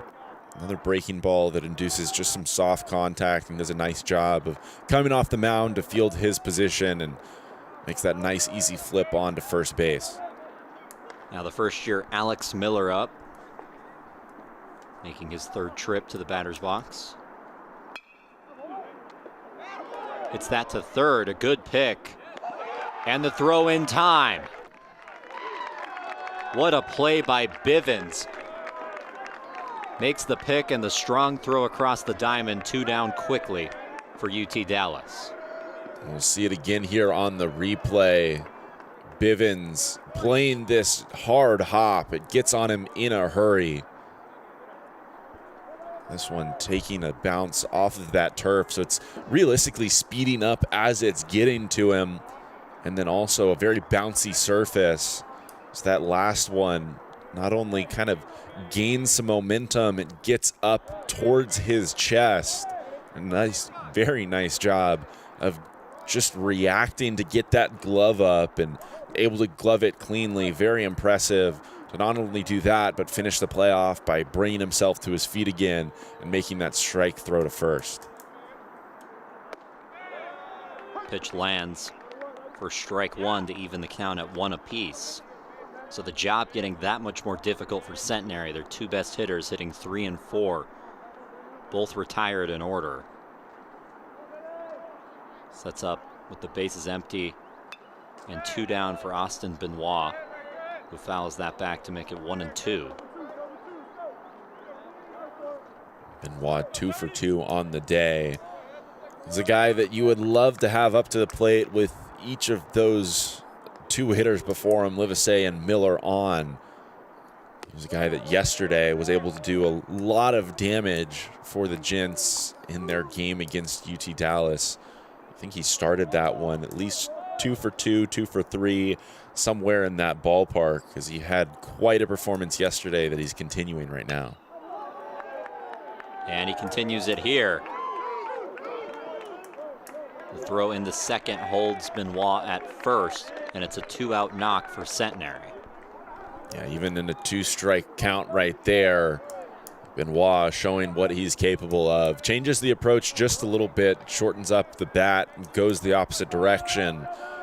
Unfortunately for him, it was a very, very nice play that could easily get overlooked out there in right field. Finn taking just the perfect angle, wasn't going to get there to snag this one in the air for the final out of the inning, but he cuts it off, doesn't allow it to get into that alley in right center field, and keeps the base runner at first. That's fouled off by Joby Boone to make it 0-1. Benoit waits at first base with 2 down in the inning. Boone is 0 for 2. He's flown out to center both times. He'll try and change that and extend the inning. Hit to right, and catch not made. Ball hits the ground. Benoit heads to third, and it puts runners at the corners. Was a tough play, not made in right, but that would have been awesome if he had hauled that in. And Finn again taking the perfect route. This time puts him in a position to catch this one. You see him go full layout right here, and just at the very end, that baseball just juggling out of his glove. Very, very difficult play to make. He almost shows us the leather, but fortunately for Centenary, their 2-out rally will continue here in the 4th. It'll continue with the catcher, Jake Gantz, who works with 2 down and runners at the corners. We've seen Centenary work with 2 outs before. They've added some runs in this situation. They're going to try and do it again. They don't necessarily need to match UT Dallas in this inning, but trying to get as much as they can. That won't help, as the play is made by Bivens for out number 3. UTD hangs on to their lead. They still have a 12-7 advantage in San Antonio as we head to the 5th.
Top of the fifth on Tiger Network, a 12-7 game as UT Dallas has opened up their lead against Centenary.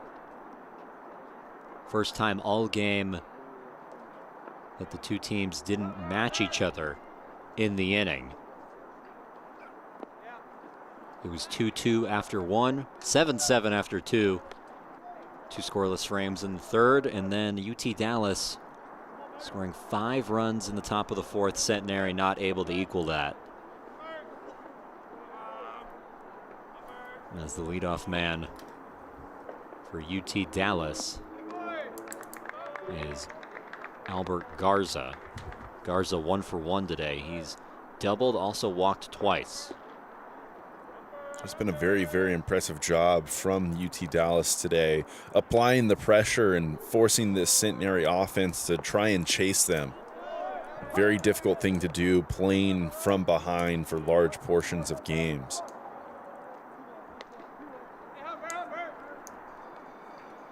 Garza working ahead, 2-1.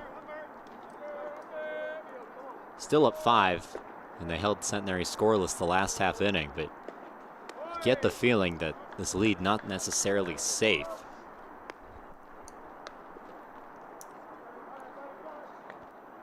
What you talked about at the end of the fourth, Cole, also very, very relevant. Still less than halfway through this baseball game, or I guess just past halfway through this baseball game. As he loses Garza, leadoff man aboard for UTD. There is a lot of opportunity remaining in this game for Centenary, and they didn't have to get it all back at once. They had a really good opportunity in the bottom of the fourth to scratch 1 or maybe 2, and it's unfortunate they didn't. But all day long and across the past 2 days, they have done a very good job of getting runners on, and they've had ample opportunity to score runs. I'm sure that's not going to stop today. As Luke Finn now comes up to the plate. Squares up to bunt, drops it down, but foul. Finn almost had an incredible play in right field. Laid out, had the ball in his glove, just couldn't hang on to it as he was going to the ground. Still showed his athleticism. Despite the power he has, still a rangy outfielder. Was able to get to some baseballs that maybe some people didn't think he could.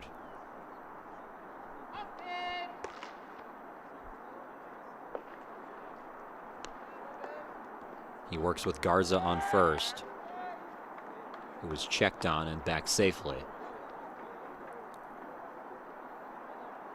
We'll see if Finn decides to drop down a bunt. Finn 0 for 0 today. Has walked, has a sacrifice fly, and a sacrifice bunt in this game.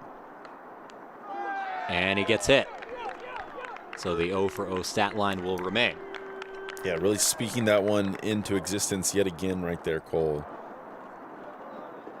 While he hasn't maybe lived up to the billing of the power in the bat in the past 2 days, he's certainly proven that he is a very dangerous hitter that fits right there in that 3 spot in any batting order. A guy that's going to get on by any means necessary, and that continues here this afternoon. As it sets up Dylan Bivens hitting cleanup. Working with runners on first and second, still nobody out in the inning. A walk and a hit by pitch. As that gets away, but Garza deciding to stay where he is. And that time, a nice job behind home plate. Breaking ball in the dirt. Keith getting enough of his body on this one. It bounces the opposite direction away from third base, but stays close enough that Garza won't try and advance. Don't want to risk anything here and wind up as the first out in a clean inning so far. Strike 1, and that evens the count. Runners on first and second in the top of the fifth in a 12-7 game. UT Dallas trying to extend this lead. UTD played a doubleheader yesterday, won against these Centenary Gents 8-7. Strike called on the outside edge to make it 1-2. Following that, they fell to the Trinity Tigers 1-0. which, based on this scoreline, seems inconceivable. Yeah, and it honestly was, Cole. Even in the moment, I was watching it happen. Throw to third, but no tag applied, and the runner's safe. Both advance further into scoring position. And it felt like last night you could hardly believe your eyes either. You kept saying on the air that it seemed like someone was going to have to score a couple more runs in order to win that baseball game, and ultimately it just wasn't the case. I was right there with you, though. Yeah, I kept saying on the air, one run's not going to do it. And then there it was. Christian Holloway, RBI single, the only run of the game. That's dribbled up the middle, a slow roller, but handled for out number 1 of this inning. And nice job right there as the defense comes in. Boone plays that one exactly how you need to. Fields it cleanly, checks the runner over at third, and then once he keeps him there, freezing him with his stare, makes a strong throw over to first. Good job, but the work's certainly not done here for Malone out on the mound. As he faces Zach Landry. Landry 1 for 3 in this game. He's flown out to right, reached on a fielder's choice, and singled in this one. 1 out, runners on second and third.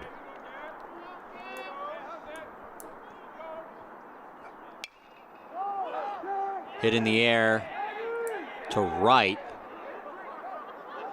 and it falls. Runner goes home and scores. And in an awkward series of events, it's 13-7. Yeah, and it's Livesey out there in left field, and you have to imagine off the bat, he just couldn't locate this baseball. It hung up there for quite a while.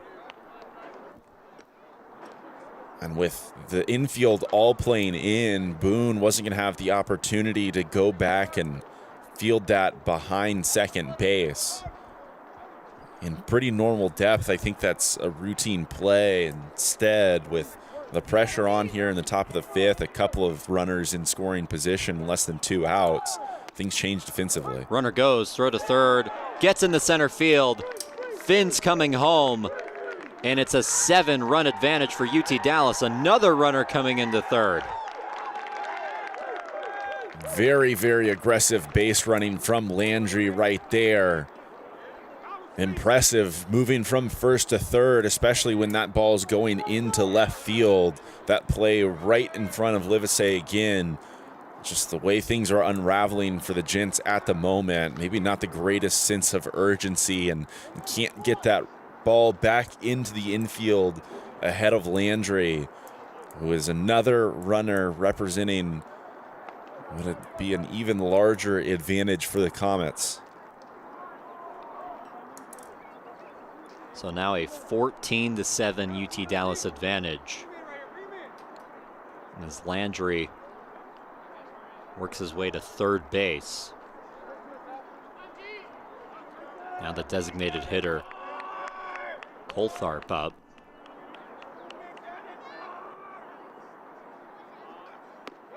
That was an incredibly weird play. Ball just kind of hung up there. As you said, probably a routine play. If the infield was back to normal depth. Not the case. It falls. And then a throw gets away from home to third. And you got to think it's just aggressive base running by UT Dallas that's forcing these mistakes. Not something we've seen from Centenary. And you just see the contrast between these two mentalities.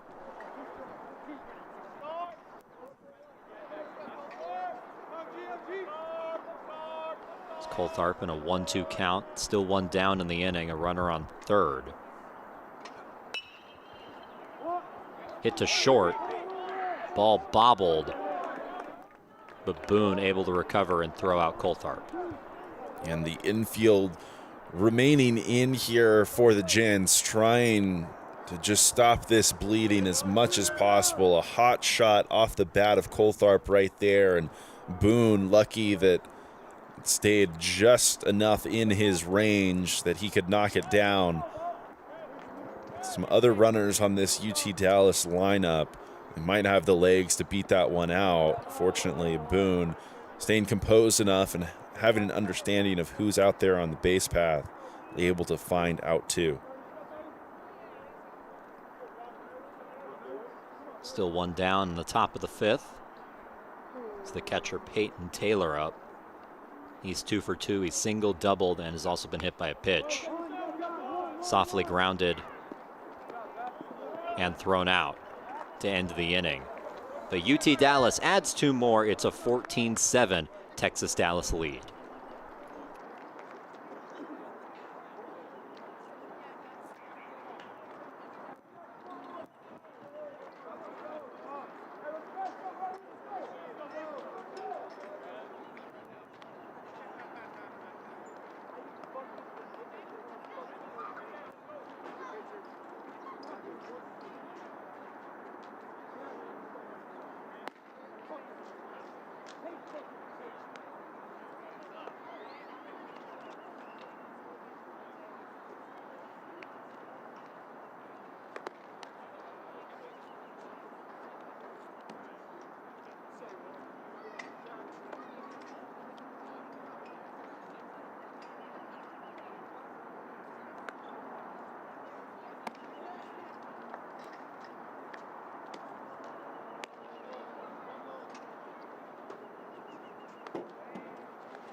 Bottom of the fifth in San Antonio, 14-7 game between Texas Dallas and Centenary as the Gents have work to do. Swing and a miss there, strike 1 from Wickland. Wickland 1 for 2 in this game. He's singled and struck out.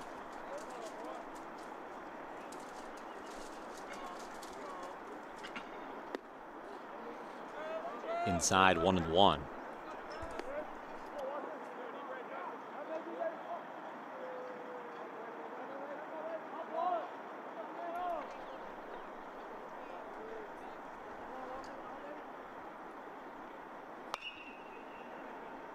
Driven to right, but foul.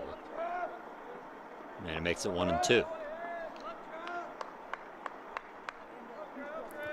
Now with a 7-run lead.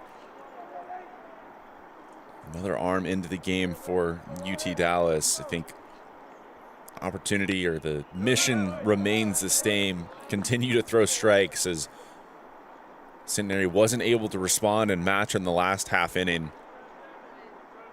This job gets just a little bit more difficult. They're going to have to swing the bats, and I think you can play into that if you're on the mound right now. You have quite a bit of cushion to work with, and I think you need to take advantage of that. And certainly speed this game up pretty significantly for a UT Dallas team that is also going to have to turn around and play another baseball game this weekend. UT Dallas facing Trinity at 1 p.m. tomorrow as well. We also forgot to mention a new arm for UTD. Trevor McGrath, the senior from Kyle, Texas, making his 4th appearance of the year, owning a 2.25 ERA. That's outside, making it 3-2. An interesting decision to put McGrath in the game. Based on the numbers, it seems like he's one of UTD's more high leverage arms.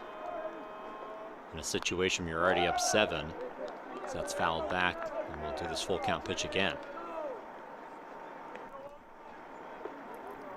Yeah, and I mean, certainly a couple of different ways that you can look at it. Imagine that he would be a very useful arm in a game tomorrow against Trinity. But on the other side of things, it's a game tomorrow where maybe you would like the luxury of having a couple of different arms. Ripped to right, and it falls. Rattled in the corner. Finns has to dig it out and throws it in as Wickland is in for a no-out double. McGrath comes into this one. He does throw strikes. Unfortunately for him, that one deposited into very deep right field, right in the corner, allowing Wickland to advance over to second base. Exactly the start that you need to see if you're Centenary. We talked about it. You don't need to get everything back all at once. 7 runs is a very large task, but I don't think they can afford many empty innings in the remainder of this one. It's the 9-hole hitter, Andrew Landry, up for Centenary. Take strike 1. Landry 1 for 2 in this game, or 1 for 1, I should say. Singled and hit by a pitch, has reached both times. Now in an 0-1 count. And a foul ball. That's the type of day it's been for Centenary. That's lean over, hits your bat.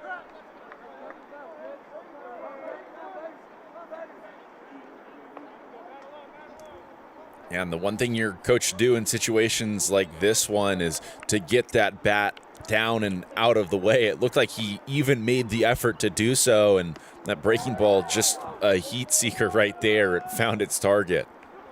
That pitch gets away, runner advances to third.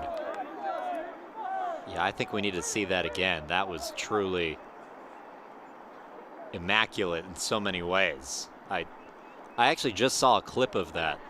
Something like that on social media, except the ball was caught.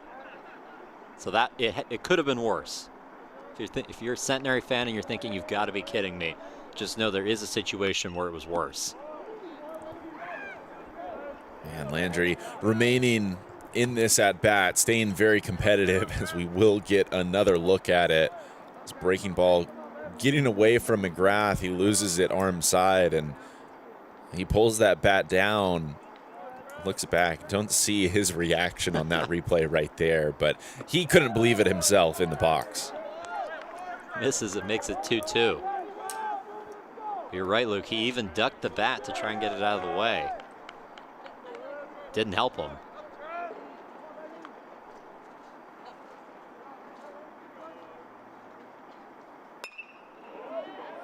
Hit in the air to left, but hooking foul into the Comet bullpen.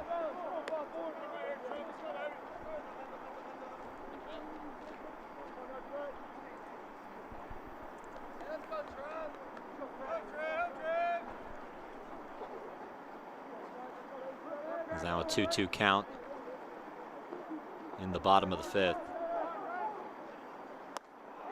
Swing and a miss, strike 3. Landry retired the first out of the inning. And a very nice response from McGrath right there. After the leadoff double deposited in that right field corner, he's not at all deterred. Continues by coming back, continuing to throw a lot of strikes in that at bat, and ultimately prevails with a strikeout to end things. He's now the leadoff man for Centenary up. It's the third baseman, Menard. Menard 1 for 2 today, struck out looking, has doubled and walked. cuts through that one. It's 0-2.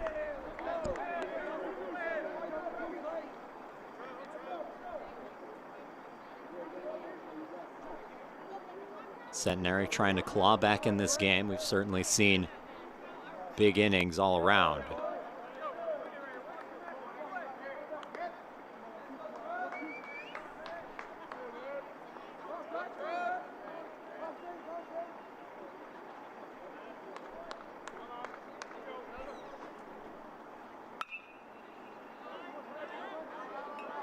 Hit in the air, but no play.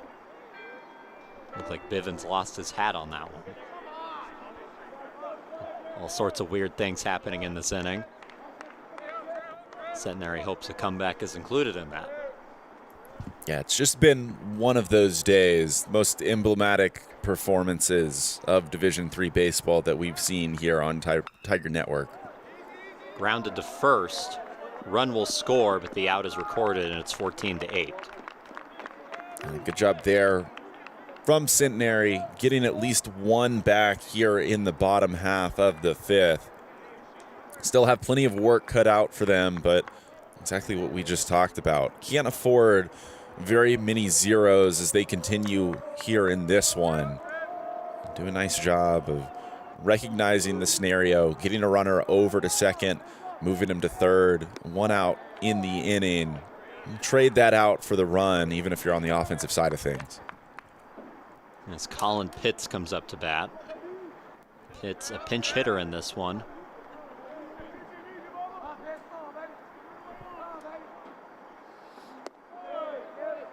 As he takes ball 2. 0 for 1 with a fielder's choice.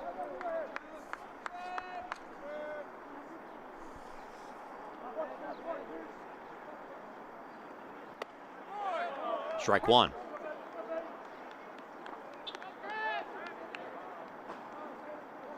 Centenary fell to UT Dallas yesterday, bringing the record to 5-6, in danger of falling to 5-7 on the season. As that's ripped through the hole in right. Pitts aboard with a single, with only one away.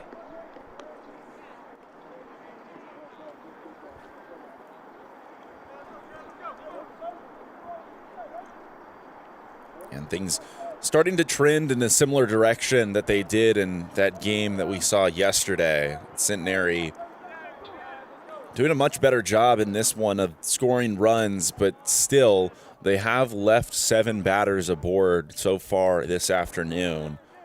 UTD doing a better job.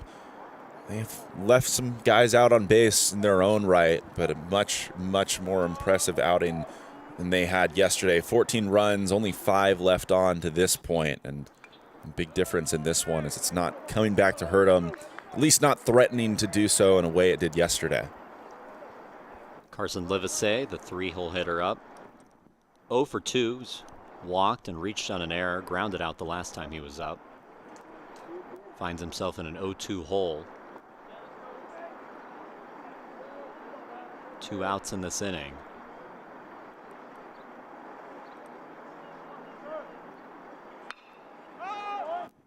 Hit in the air, but they'll have no play, and we'll do it again.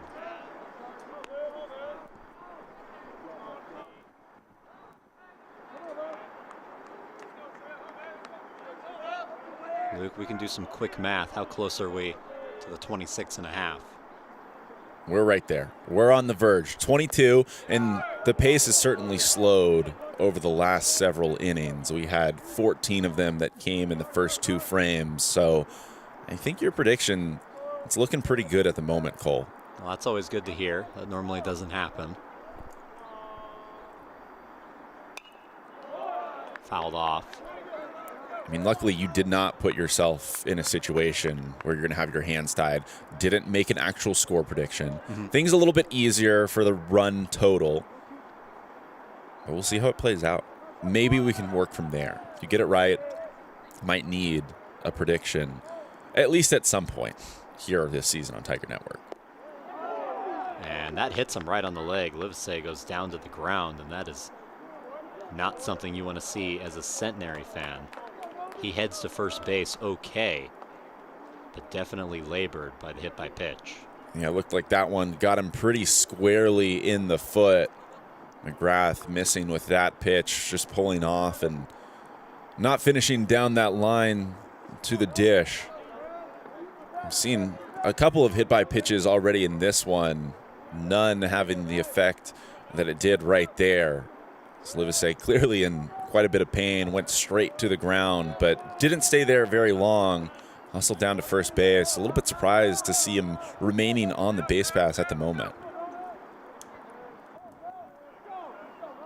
Now Alex Miller up to bat as kind of a pump throw.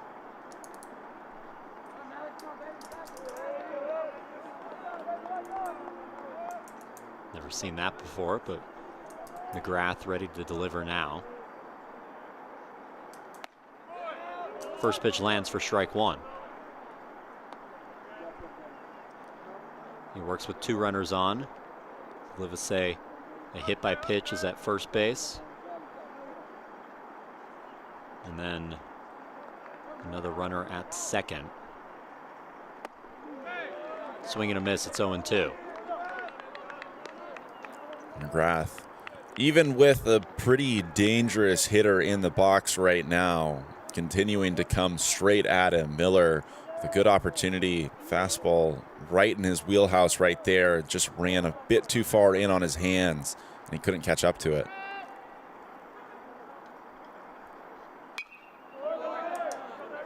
Fouled off, and we'll do it again.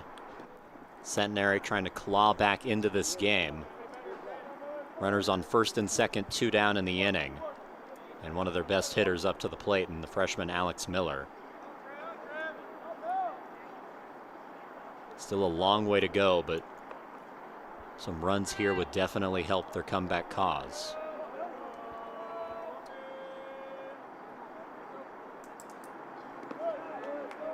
In the dirt, and it's 1-2.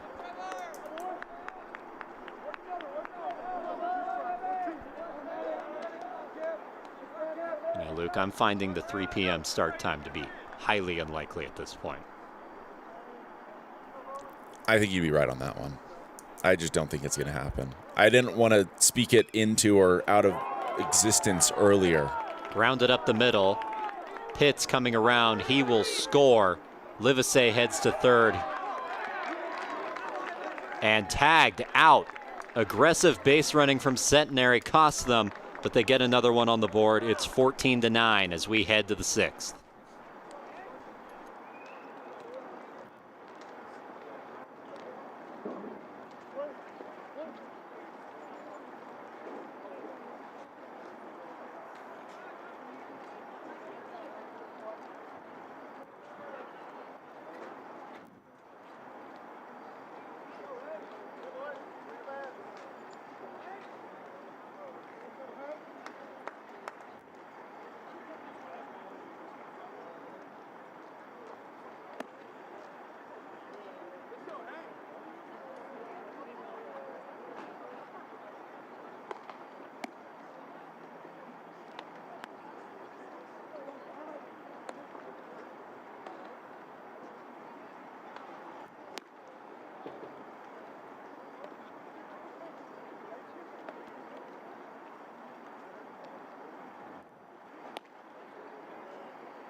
A 14-9 game between UTD and Centenary, as we at Tiger Network have the privilege of being joined by Trinity Tigers pitcher Joseph Shavana, who started yesterday's game against UTD. Joe, how are you doing?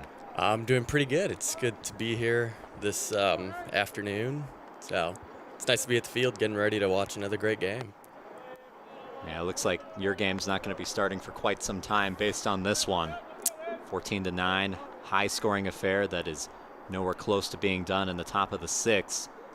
But Joe, you threw a great game yesterday, going into the eighth inning, a full 7 from you in a 1-0 victory. What went into that performance?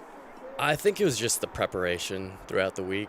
I mean, I've had some things I've been working on, and the last 2 weeks I've been working to try and fix them. And yeah, yesterday was a little bit of, well, it was a big progression into it. I still have more to work on, so I'm excited to see where this thing goes if I keep doing what I'm supposed to do. What did you notice the most in terms of your improvement, in terms of things you've been working on?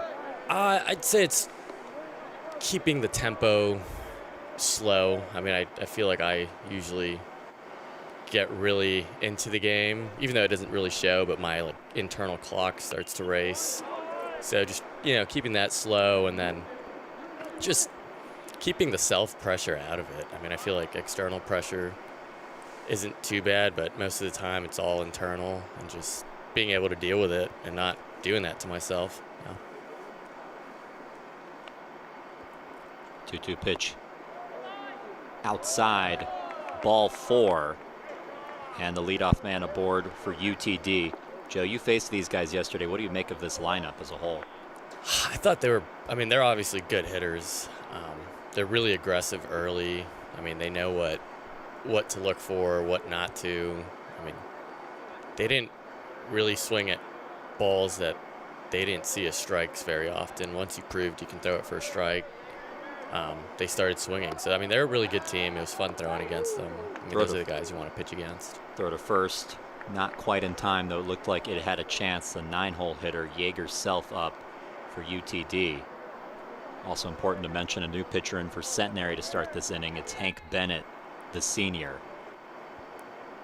Joe, you've been familiar with Centenary over the past few years in conference. What's it going to be like to play them not in conference? I don't know. I feel like it's going to be pretty similar to a conference game. I mean, both of us are going to come in wanting to beat each other. I mean, they drove from Louisiana all the way over here, so they're definitely going to be fired up to play us, and then we're, trying to win this series, quote unquote, even though we're not playing the same team. But I mean, I think, like I said, it's going to be the same atmosphere as a conference game. I think it'll be interesting to see how it plays out. That's grounded foul. Runner will have to go back in Munoz.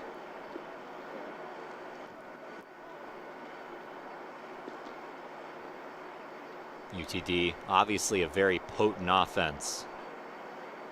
You and Will Hellings combined to shut them out. What did it feel like to get the shutout, knowing there wasn't much run support coming and you were just out there having to throw up zeros? It was, during the game, I didn't really think about it too much. I was like, it's an 0-1 game. I didn't think I have to literally not give up a single run. And it wasn't till after I came out where I was like, oh, wow, we can't give up a single run. Otherwise we tie, there's extra innings or we possibly lose. After the game, it was just awesome to think about that, with one run, we're very capable of winning a game against a really good team. I think it goes to show, how good the starters are and the relievers, the closers are on our pitching staff. What's the feeling like knowing that this team can win 15-14 and also 1-0? I think it shows that when our offense is struggling, our pitching, our defense is going to go out there and almost pick up the slack. And then, when our pitching is struggling, the offense is going to respond just as well and say, we got to put up runs if we want to win a game. So I think we complement each other very well, because obviously we're not going to be perfect every time. Neither is hitting. I mean, hitting 3 out of 10 times, you're going to get on base, and that's a great hitter. So I think just pulling for each other is what's been really good for this team this year. Self grounds into the fielder's choice. He's safe at first, and that flips the lineup over for Rexon. who's 2 for 4 today.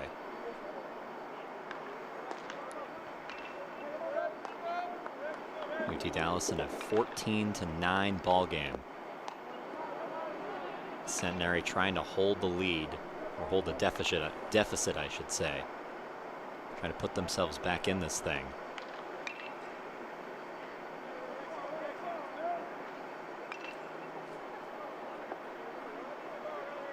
Joe, only 4 walks for you yesterday. We know that's been an issue in the past 2 starts. What do you make of your improvement in that category?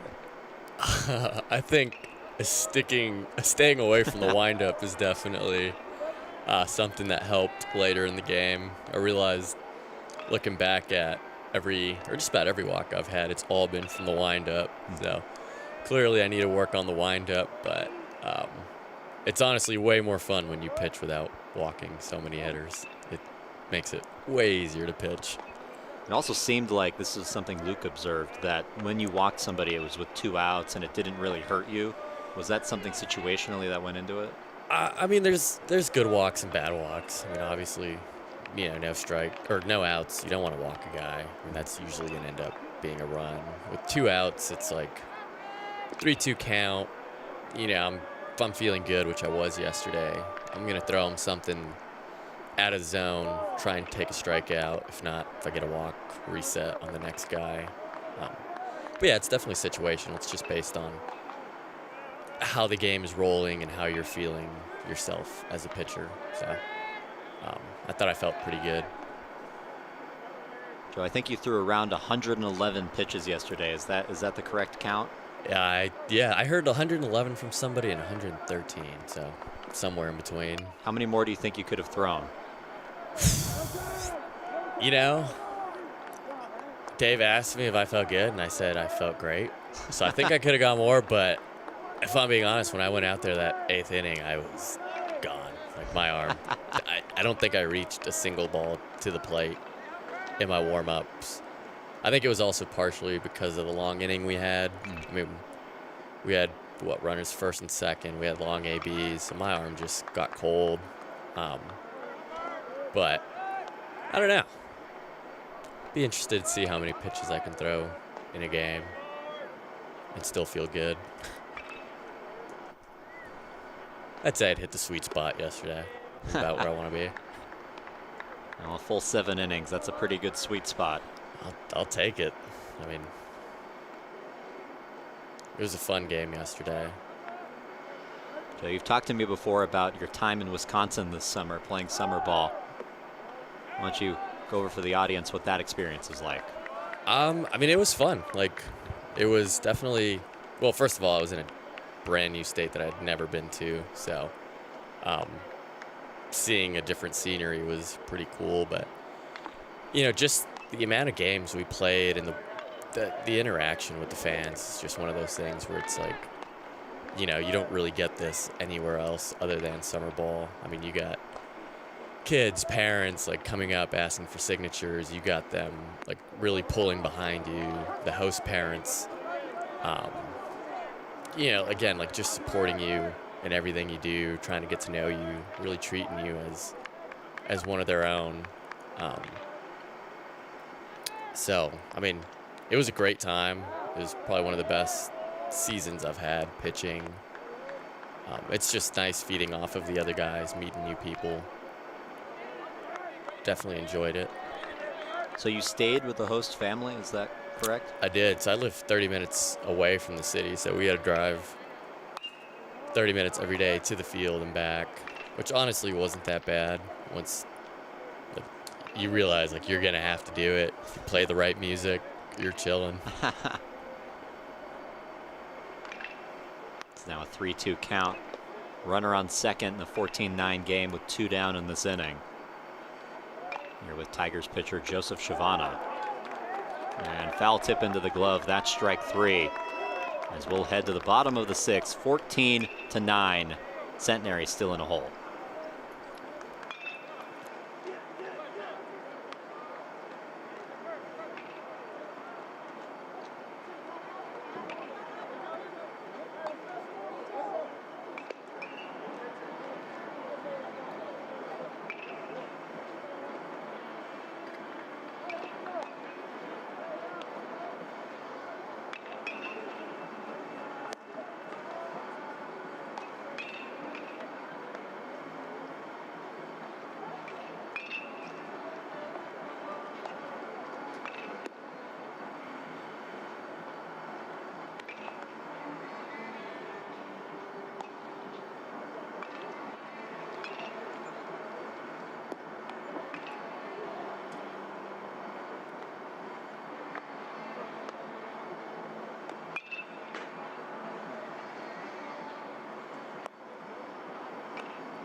Welcome back to San Antonio. We're here on Tiger Network for the bottom of the 6th inning in a 14-9 game. Centenary trying to work their way back in this game, and we're here with another Trinity pitcher who threw yesterday.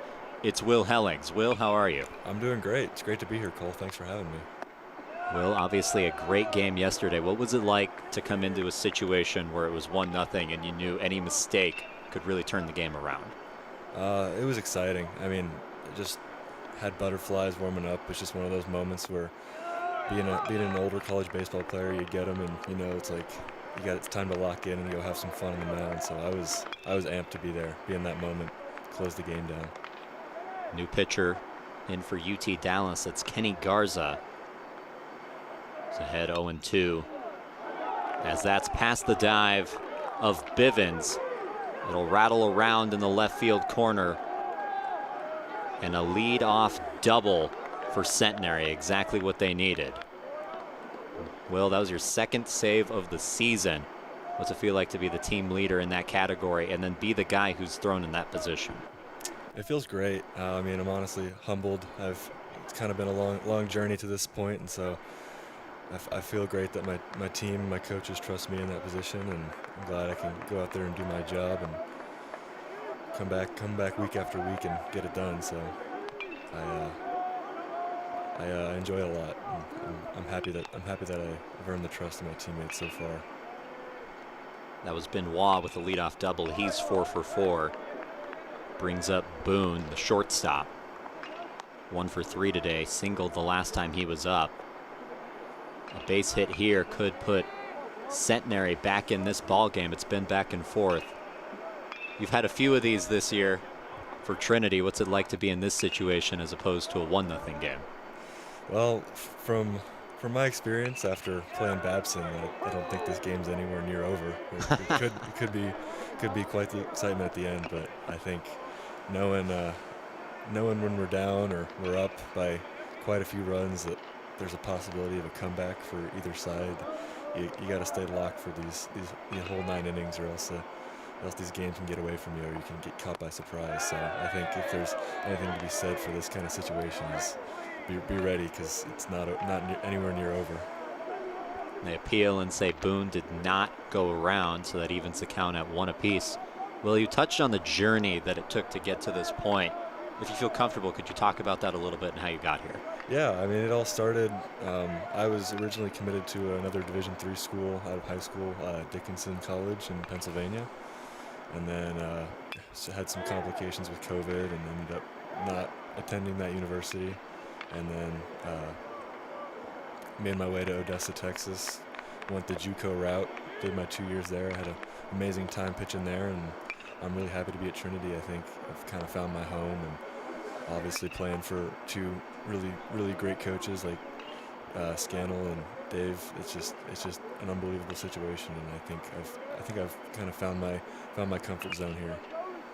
What's your relationship like with Dave Smith, the pitching coach? It's great. I think he does a good job of really being a personable guy. He loves us. He's funny. Hangs out with us all the time at practice and games, and loves joking around. But when it's time to get serious, he does a good job of locking in, and he really takes winning seriously. So it's a great relationship to have with the coach, and I'm really thankful for it. And the catch made in center field by Yeager's self. What's it like as a pitcher to have a defensive play like that behind you? I love it. That stuff gets me fired up when I see defense laying out and sacrificing their body for a play like that. It really just gets the blood flowing and makes me want to throw harder and strike the eyes out and do my part. And that brings up the catcher, Jake Gauntz. Still the runner on second for Centenary. Hits that to right. Finn makes the catch, and there's 2 down in the inning. Jake Gauntz is actually one of my former teammates. Really? Where'd you play with him? At Odessa College. You know, I was actually wondering that. I saw that when I was prepping for this game. I forgot to do some investigation on it, but now we know. Yeah, I've got a couple teammates. The starting pitcher for UTD was actually a teammate of mine as well, Tobin Oler. And so I've got a couple buddies that we play against throughout the year. And so it's kind of a cool thing when you come from a junior college when you all kind of spread out after your 2 years, so you play against your friends and see how they're doing at other schools. So Runner goes, takes third base, so the 10th run for Centenary, 90 feet away.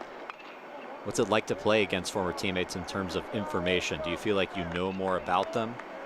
Definitely, but I think they also know more about me, so it evens out. But it is definitely fun to face one of your teammates or pitch against them, because you know what to expect, but they kind of know what to expect too. So it brings a fun challenge. I would assume, especially with Jake Gauntz being a catcher, if you were throwing that game, he could tell his teammates, hey, he likes to do this in this situation. Yeah, definitely. He caught me many times, so I think he could definitely relay some information to them on me, which I don't like to think about that, but hopefully I can overcome that if it does come to that situation. It's something to keep in mind for the last weekend of the regular season when the Tigers head to Shreveport. Game that could mean a lot in terms of conference standings. The runner still at third base, 2 down in the inning. Now in a 2-0 count. It's Kenny Garza, the senior from League City, Texas, still working in this inning, trying to maintain the UT Dallas lead. Strike called. Is it weird to have the series broken up? Because you play Centenary today, you play UT Dallas on either end of that. Is that odd, or is it just business as usual?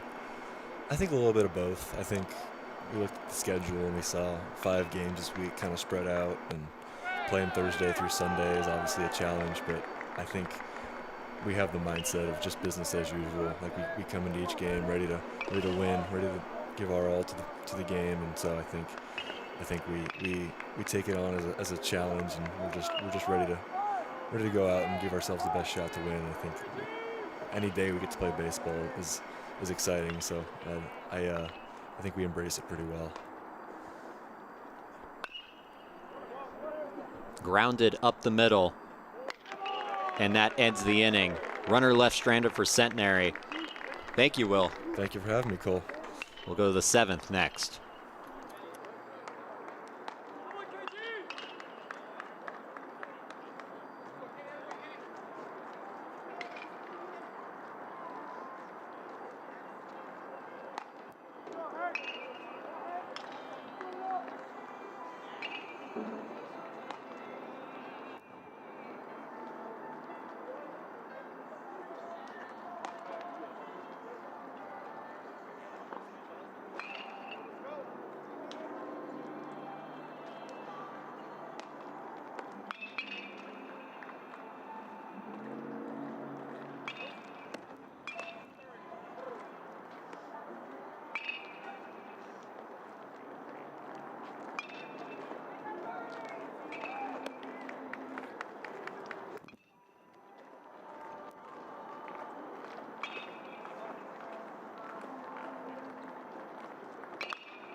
Top of the 7th in San Antonio. Hank Bennett back out there for his 2nd inning of work, going against Luke Finn. Sitting .328 on the year. 25 runs scored. Centenary able to get a run back in that last half inning. Still a lot of work to do. So I'm joined back by Luke Terry. Luke, always good to get the perspective one of the Tigers pitchers who threw yesterday. Yeah, good to hear what they had to say about their performances last night. Very, very impressive job, as Trinity needed just those 2 arms to go the distance against what Joseph Shavana said was a very, very impressive UT Dallas offense. But those guys combined and held them to 0 runs on 5 hits yesterday. A very, very impressive day. As that pitch misses, Luke Finn ahead in a hitter's count, 3-1.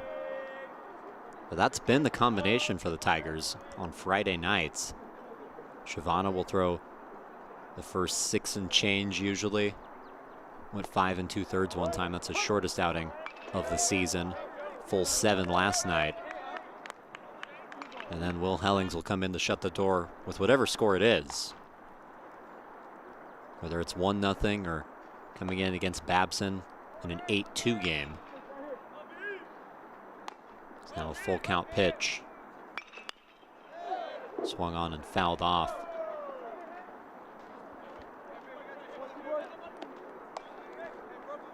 But fortunately, if you're Centenary, that is not a combination that you're going to have to worry about. Both of those guys throwing yesterday.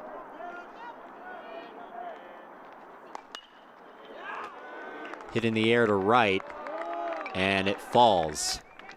As Finn is aboard with a leadoff knock. So Finn erasing that 0 for 0 stat line. He was aboard with a walk and a hit by pitch. Also had a sac fly and a sac bunt. Now is a single.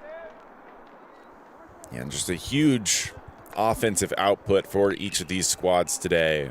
Now 13 hits on the afternoon for each of these teams. That last one, the Comets able to draw even with Centenary, who to that point in the game had been outscoring them.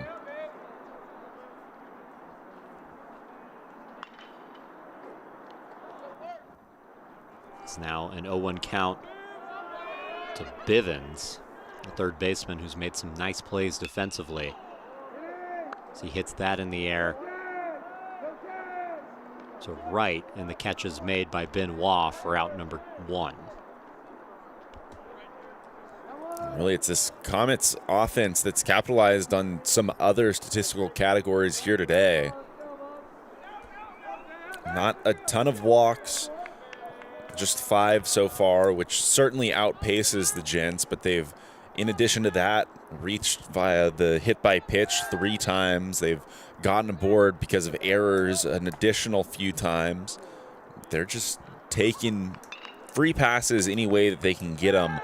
And in addition to that, 13 hits is nothing to shy away from. Very impressive in the batter's box, using the bat as well. But it's certainly been supplemented en route to these 14 runs. Swing and a miss. As the throw back to first, not in time. That almost looked like a pitch out. But gets the swing and miss from Landry. Landry 2 for 4 today. He's singled his last 2 times up. He's also reached on a fielder's choice. Now working with Finn on first, 1 down in the inning. And it was a little awkward right there, as you're right. It was a pitch delivered almost in that opposite batter's box, and Landry swung through it. After the fact, he kind of checked down to his third base coach and was pointing to his teammate in Finn over at first, mouthing kind of as if to say, you know, what's he doing down there? Not sure if there was supposed to be a hit and run or something of the sort on. And that one was a pitch out, but Finn back barely in time. Yeah, and they've tried that a couple of times now in this at-bat. Finn back safely at each of those opportunities, but you're right, very narrowly sneaking the hand in there under the tag. They'll check on him again. Very concerned with Luke Finn right now.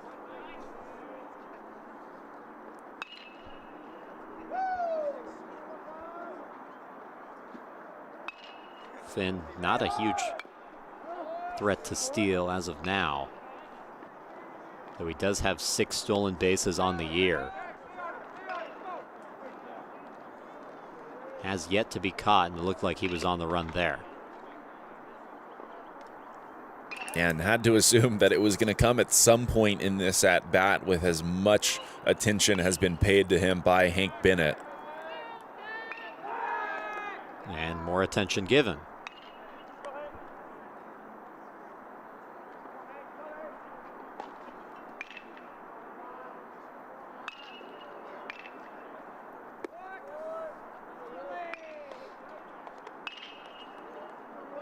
Still perhaps a little bit of a surprise in a 5-run ball game, paying that much attention to someone over there on first base.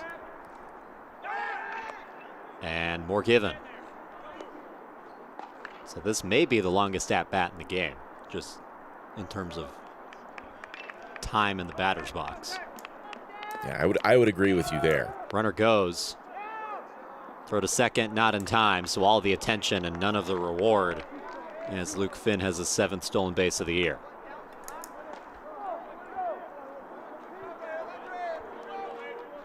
And ultimately, just too many opportunities for Finn to gauge that move, that pickoff back to first, whether it was the back pick or whether it was Bennett throwing over to check in on him, and figured out exactly how much of a lead he could grab. Finn goes again, grounder to third.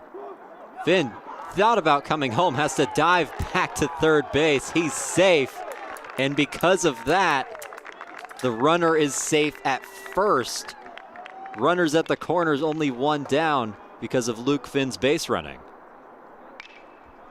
Yeah, and realistically in this situation, Menard coming up with a baseball over there at third, I think has to recognize that while Finn is running pretty aggressively and rounding third base right there, it's pretty unlikely that he actually goes home, especially with that original check.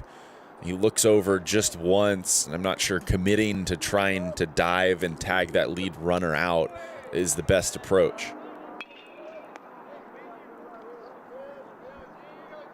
Now the DH, Coltharp up. Landry able to reach. I wouldn't even know how to score that. A weird sequence of events.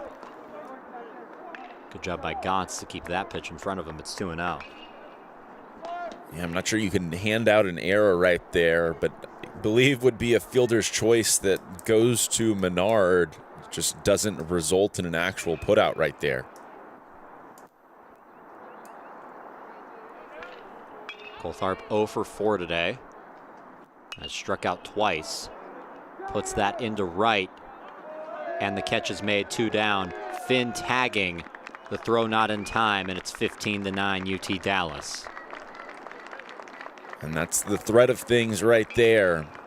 Had Centenary just elected to take that out at first base, they would have had 2 gone in the inning. At worst, if Finn does come around and show that aggressive base running trying to score, I think you have a very, very decent shot if you're Miller over there at third to throw him out at home. Instead, just 1 out in the inning, it allows for that sac fly opportunity, and the Comets, who have very, very effectively delivered in these types of situational hitting opportunities, do so again.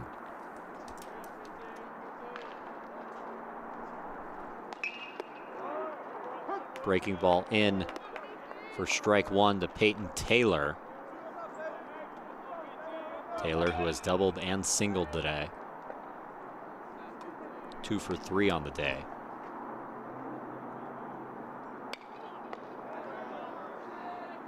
As that's hit sharply but foul on the top of the batting cage. And not anymore. Very briefly, just did not slow down for you there, Cole.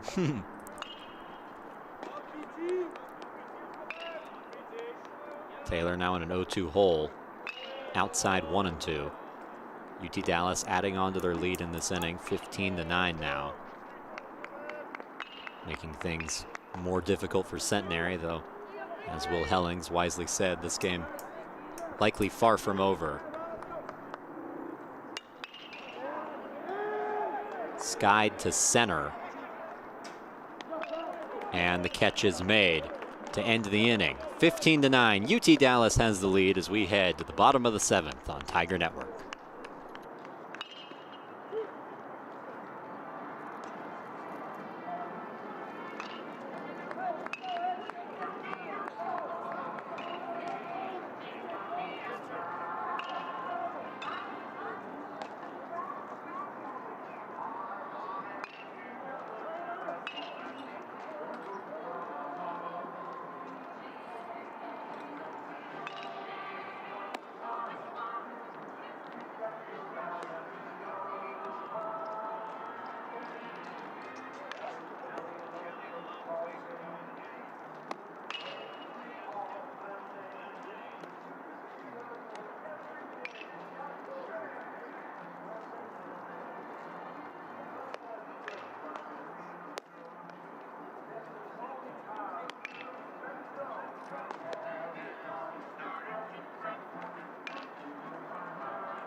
bottom of the 7th in San Antonio. 15-9 UT Dallas. And his first pitch swung on and fouled off. A new pitcher in for the Comets. It's Derek Bryden, the junior from Conroe, Texas, making his 3rd appearance. But I have the pleasure of being joined by one of our SIDs, Peyton. Peyton, how are you doing? I'm doing great, Cole. How are you? Doing good. 15-9, so you know. But other than that, always good to be around baseball. Oh, yeah. It's a heck of a day at the ballpark today. Now, Peyton, you're an SID. You want to talk about like what that's like and then what you guys do? Yeah, so I'm the assistant AD for multimedia here at Trinity. So I take care of all of our in-game photography, videography, and then social media content creation. So that's been a blast, as this one is skied out in center field and tracked down and caught by the Comets. And that'll retire the first of the inning. Yeah, that's pretty good, man. Thank good you. Stuff. I've done a couple soccer games in my career, so. Oh, really? I've been on the broadcast a few times. As one down in the bottom of the 7th. So Peyton, I heard that you're getting Jimmy Johns for everybody. I am the pickup man when it comes to our lunch food today. So we had to call in the man Jimmy, as this one is called strike. The zone's been a little weird. That one seemed fine, but in general, that outside part of the plate seems like it's been open as Clay Menard's up. Yeah. I've been back and forth between the softball game here at Trinity and this baseball game, so I haven't been able to catch the zones very well at either one, but I take your word for it. 2-1 count, one down in the bottom of the 7th. Leadoff man for Centenary hits that to shallow center. And the catch made by Self for out number 2. Yeah, we have softball going on today. What was the score that you last checked? Oh, we got the 8-0 Mercy in the first game.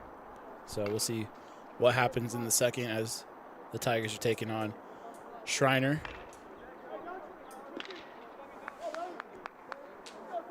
In the first doubleheader conference play this weekend. Pitch just high for ball 1 to Colin Pitts, who's 1 for 2 today, hitting over 400 on the year.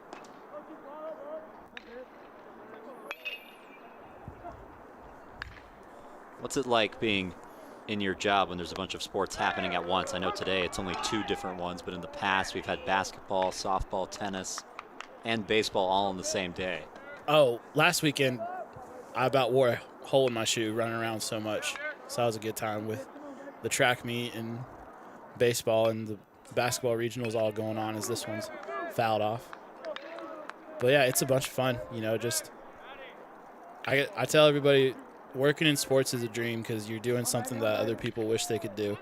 So I get paid to go watch baseball games basically. So can't complain with that. No, that's a really good point. Mm-hmm. So that's high to make it 2-2.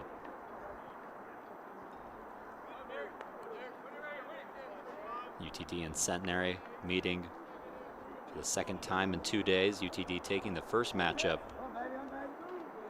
in this weekend series. It is an interesting matchup seeing both these teams drive all the way down to San Antonio for a game they didn't have to drive more than a couple hours for back home. That'll end the inning. Strike 3. Still 15-9 as Centenary can't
Bottom of the 7th on Tiger Network, 15-9. UTD leads Centenary as Efren Munoz up to bat. I have the privilege of being joined by another Tigers pitcher, Josh Whitty. And Josh, we talk about all the events happening on the campus of Trinity University, most notably softball today. But in the area, you played a very important golf match. Yeah, I mean, it was a tough, hard-fought match. It was me and Cam Champness, shortstop for the Trinity Tigers, and versus Luke Pfeiffer and Jack Breezy, both pitchers. And it came down to the wire. We shot 2 under, they shot 1 under. It was a hell of a golf game. What was the pressure like in that moment coming down to the 18th hole? It was tough. I'll tell you. It was a one shot game going into it. We both hit good drives on the hole. Came down to the approach shot, and we came through. What more can I say? How much did the pressure of knowing the winner gets to be interviewed on the broadcast?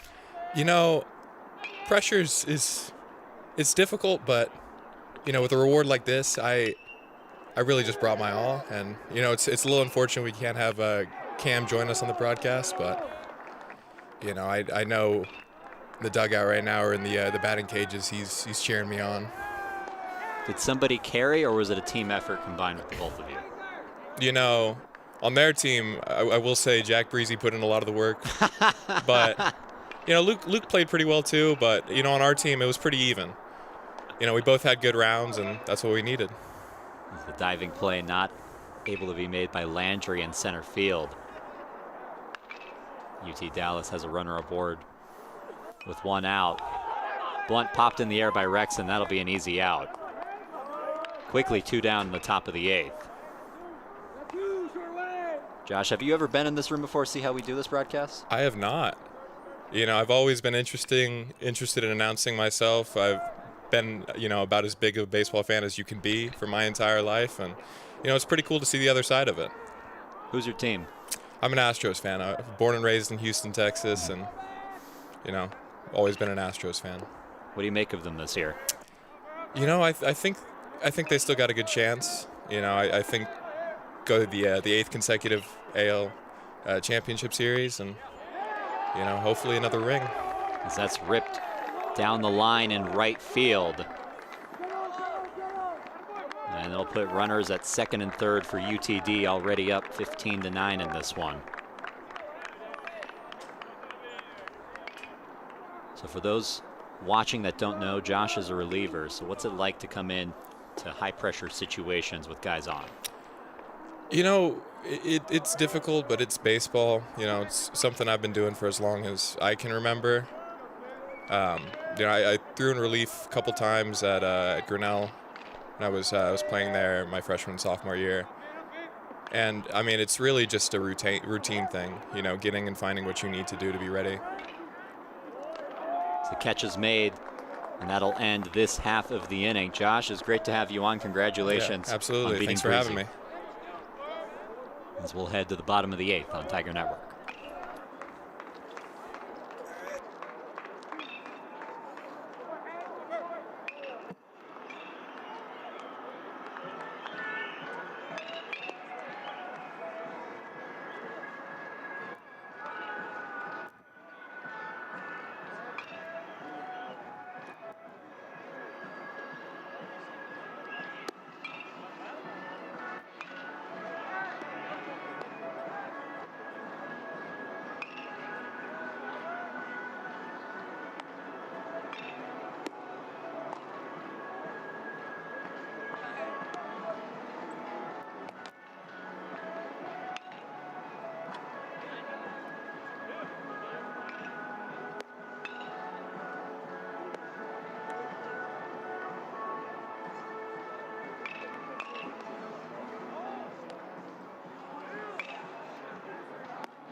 3 hours and 8 minutes into this one. We're in the bottom of the 8th, a 15-9 game.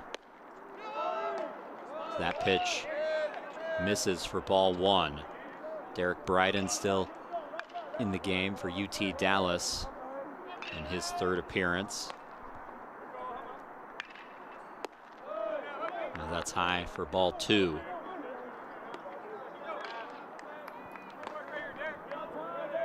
Carson Livesey in the batter's box for Centenary.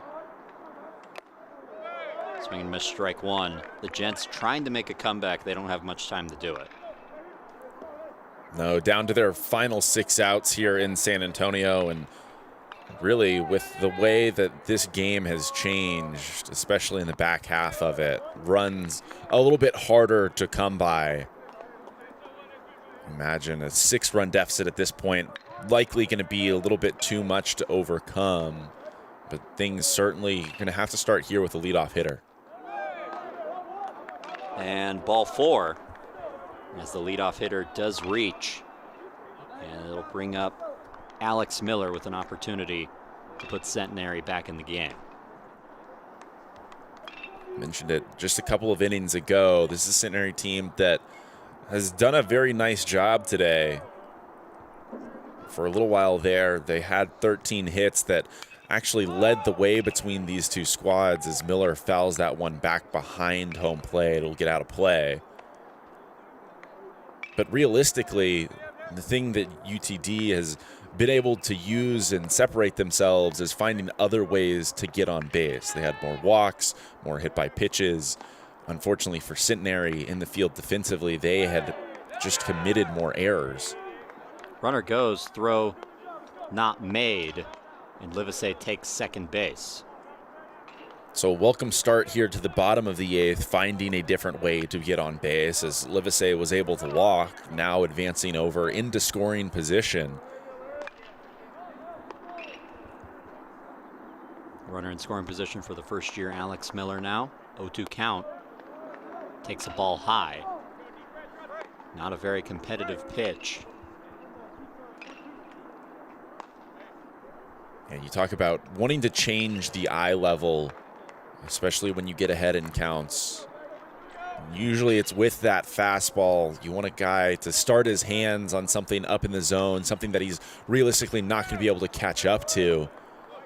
So often, though, we see pitches wasted and truly not be very competitive because they come in at eye level, right? Changing eye level doesn't mean put it right across the guy's face. I think more often than not, you want it right across the chest, just about where you can see the lettering on these Centenary uniforms. So Miller battles back even, now 2-2, and that gets him on the elbow, painfully so. It actually looks like he's limping. It might have gotten him on the leg. Either way, he takes first base, and there's 2 aboard with nobody out in the inning. Yeah, that one, a breaking ball that misses arm side for Bryden right there. And Miller, who tried to mimic many of his teammates and getting down the line very quickly after being hit by that pitch. I think ultimately it either clipped his knee or that front foot or ankle area. So Miller aboard, the teeth of this Centenary lineup, finding a way to get on base. And Benoit, who's 4 for 4, an RBI opportunity. He takes ball 1. Benoit, probably the bright spot for this Centenary squad the last 2 days. They've played very good baseball. They've put up a large number of runs, now up to 16 in their last 2 games, and continuing to threaten here in the bottom of the 8th. Benoit has been a very large part of things. 4 for 4 this afternoon. He added a couple more hits in yesterday's affair, but one in this spot would probably be as large as any. As we've talked about, this is Division III baseball. This game far from over, but Centenary has to start chipping into this deficit now. Bluff out to the backside, runners stay where they are. See the numbers on your screen for Benoit, 367 hitter, who's 4 for 4 today. 2 doubles and 2 singles. Swing and a miss, strike one. Luke, you talked about Centenary. They've put up a bunch of runs, 7 yesterday, 9 today. It's just been the pitching that's let them down. Part of that, the absence of Parker Primo, who's been with the Gents for so many years, graduated. Now they're feeling his absence throughout the staff, guys shifting roles. Talking to Coach Diaz about that, and said it's mostly affected the back end. Just more guys having to throw. That's a lot of innings that left. Yeah, it's kind of an awkward situation because you look at it and they still retain a lot of talent in that bullpen. Obviously, they had Tyler Herrera, who's been a big name in Shreveport for the Gents the last several seasons. And while his numbers aren't the greatest to start this campaign, I think you still trust him for that reason. He's a proven name. Right, today in this affair, you had another very impressive starter, Hardy, who got the nod to begin this game, had very impressive numbers to start this year, but neither of those guys got things going very strong out of the gate for Centenary. That's caught in right field by Finn, the first out of the inning. And a big one for UT Dallas. They were in danger of loading the bases with nobody out.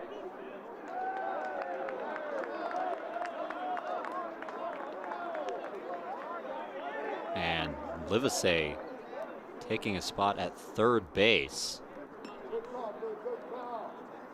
And Coach Shoemake objecting a call of some sort, probably the one that allowed Livesey to take the 90 feet. It's interesting because Miller's still at first. So I don't know what would allow Livesey to advance and Miller not to. Yeah, and we didn't have an angle of it here on Tiger Network, but I imagine that there was interference over at second base as this one was skied out to right field. Imagine Livesey was retreating back to the bag to try and tag in advance. And you see that's exactly the case. I'm not sure he was fully committed to going one way or another, but his path clearly impeded based on that angle right there. You see Coach Shoemake coming out of the dugout to talk to the umpire. That was earlier on your screen. Obviously not too thrilled with that call.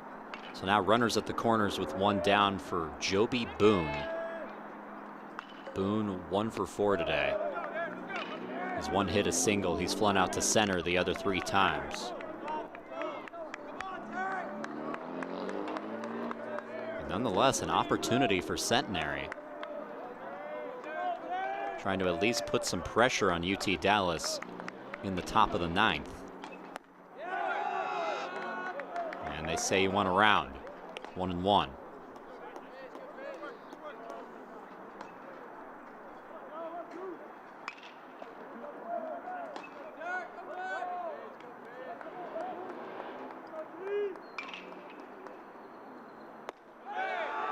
Breaking ball in the zone, 1-2. Yeah, a really nice pitch from Bryden right there, dropping that in. A little bit of a front door breaking ball as Boone likely thinking that's going to finish inside on his hands, but late break brings that just back into the zone. Did he go? Yes. As Boone strikes out, that's the second out of the inning. Close play, but that bat broke the plane.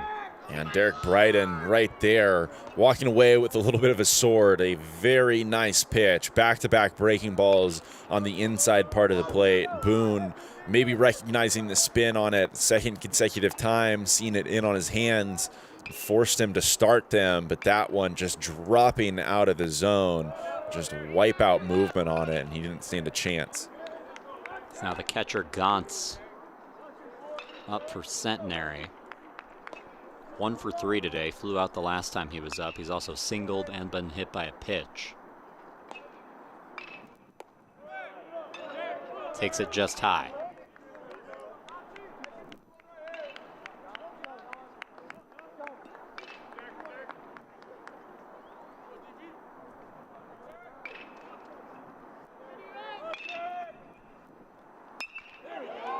Hit up the middle for a base knock.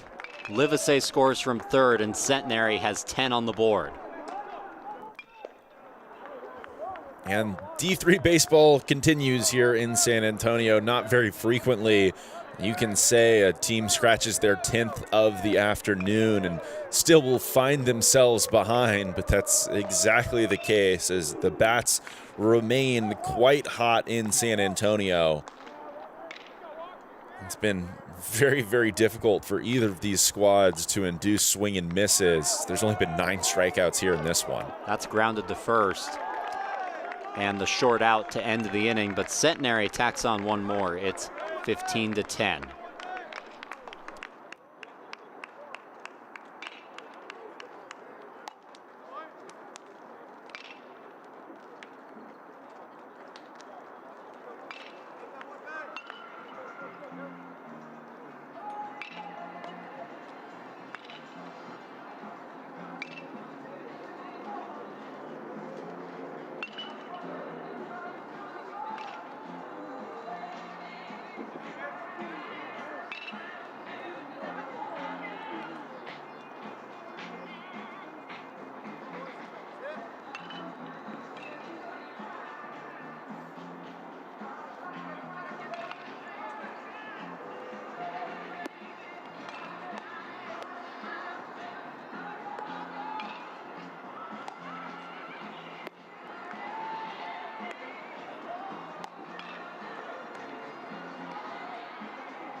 Top of the 9th, Centenary trying to hold this deficit against UT Dallas, hoping for a 9th inning rally.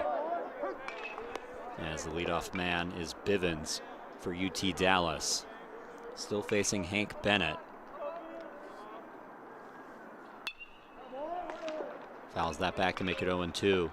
Bennett in his first appearance of the season, he pitched 2 innings last year, but it's been a while. But he's put the cap on this UT Dallas offense, giving his team at least a chance. And announcers jinx at work, a base hit for Bivens. And he's done very well, as you mentioned, Cole, despite the announcer's jinx right there. I think one of the most impressive things is the fact that this Centenary pitching staff has, in these last 2 days, still had to deal with these very dangerous bats of UT Dallas, even in games that at times have felt quite out of hand. Clearly, Centenary made it a contest late in yesterday's game 1. But there were a lot of innings played where the Comets had a very large lead. Same case here this afternoon. And it's been the same bats out there the entire time. Bivens, who hit that grand slam yesterday, remains out there even late here in the top of the 9th in what is still a 5-run ball game, and an affair where UT Dallas has scored 15. And this starting lineup has certainly had their opportunity and their chance at the plate.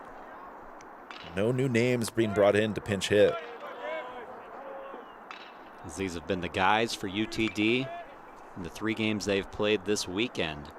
Only 1 substitution as Nico Fernandez not catching in today's game. But it's been those 9 throughout. And everybody but Nico Fernandez, a transfer student at some point. Swing and a miss, strike 2.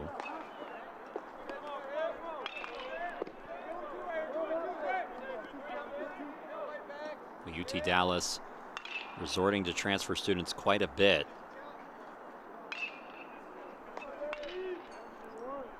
Got to talk to Coach Shoemake about that. He said the transfers are huge. They're heavy transfer school.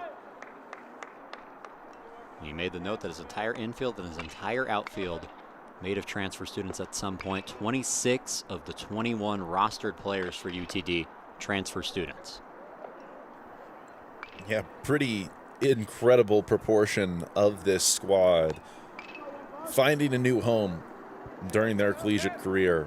It's an interesting dynamic, especially when you consider the fact that this is a UTD school that is going to be moving and transitioning from the D3 level to Division II. This will be their last year in Division III. So I have to wonder how that comes into play with so many guys that have relocated to play at the Division III level. See if they'll have the capacity and capabilities to continue next year, even once UT Dallas moves up in the level of competition. Hit to deep right field, and it hits the wall. That'll be at least a double. Runner stops at third and puts 2 in scoring position with nobody out for UTD. And we've talked about the wind here this weekend. It's changed direction. This time, perhaps keeping it in the yard in San Antonio. This one hit a very long way and just about halfway up the wall out there in right field. Landry got a lot of that baseball. Good job by Benoit to recover and throw, holding Bivens at third, but a chance for Grayson Coltharp. As Coltharp thinks about that, fouls it off for strike 1. Coltharp giving the home plate umpire a long stare down right there, shaking his head after the fact. I think his argument would be that he didn't make any contact on that one. Would buy that he might have gone around. Yeah, it didn't look like it live that he touched that ball, but that's the call that's made. Ball inside there, and it's 1-1. An RBI opportunity for the designated hitter to extend this lead and make it a football score. Rip to first. They take the out at first base, and that holds the runners. And Coltharp showing a little bit of frustration right there. Is he going to turn and head back to his dugout? With that, likely capping what's going to end as an 0-for-5 day. It's going to be the only Comet in this order that will not finish this game with a hit. It's now Peyton Taylor up to the plate. Takes strike 1. Taylor 2-for-4 today. A double and a single is also reached by way of a hit by pitch.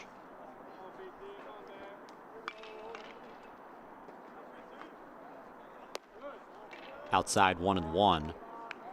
1 down in the inning. Bivens on third. And the first baseman Landry waits on second. Just gaudy numbers for this UTD offense today. 17 of 39 for a team batting average of .436. They've walked another 5 times. They have 4 extra base hits. They've been pretty electric with runners on and runners in scoring position. Runners in scoring position today, 9 of 18. Perfect, not perfect, but really, really admirable 500.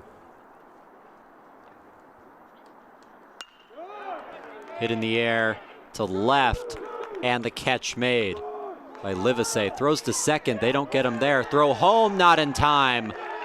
And Aware base running from the Comets strikes again. They tack on another one. It's 16-10. Yeah, this one very hard hit off the bat. Good launch angle as this one hangs down, and it was Landry out there at second base who was caught in the middle of the base paths, but you're right.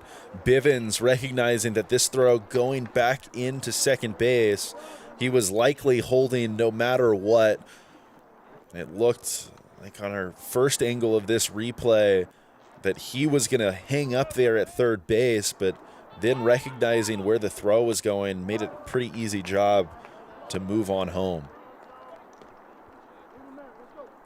As it'll bring up the 8th hitter, Munoz. Munoz 2-for-4 today. Hitting .225 on the year. Also an update from the Trinity softball field. Trinity Tigers taking a 4-0 lead in their second game against Schreiner University. First weekend of conference play for the Tigers. Won 8-0 in game 1. opening up a 9-5 record. So a good start for Trinity softballs. That's high to make it 1-2.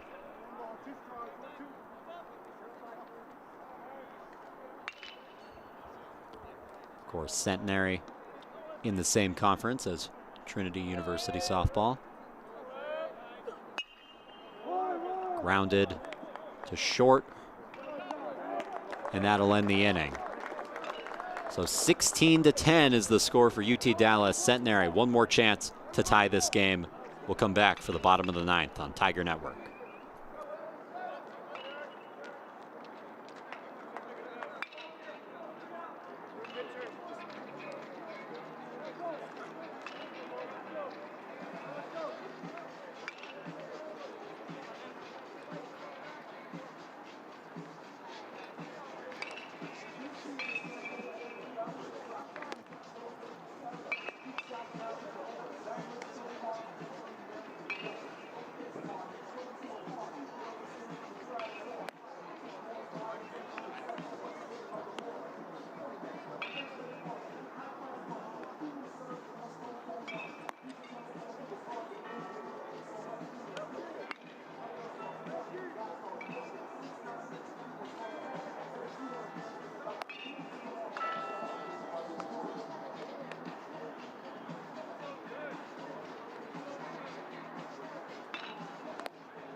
Innings comes out for UTD and fires strike one against a pinch hitter for Centenary, Charlie Leak.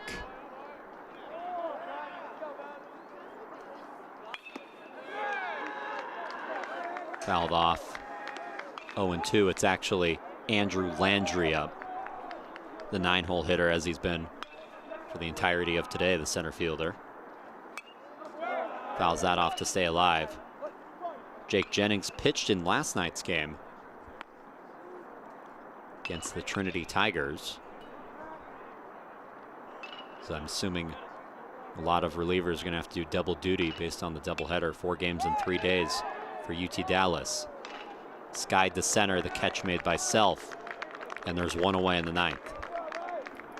And Jennings in that game against Trinity, a part of a 1-0 shutout win by the Tigers. The only run that Trinity was able to scratch in that one coming off Vera, who started that game and had a very impressive outing in his own right. But Jennings on the mound currently continuing to show the same stuff that he had yesterday. Good job in that first at-bat here in the bottom of the ninth, jumping ahead and taking advantage of it, forcing the hitter to go after something, breaking ball with this nice movement, finishing down in the zone that just couldn't be barreled up.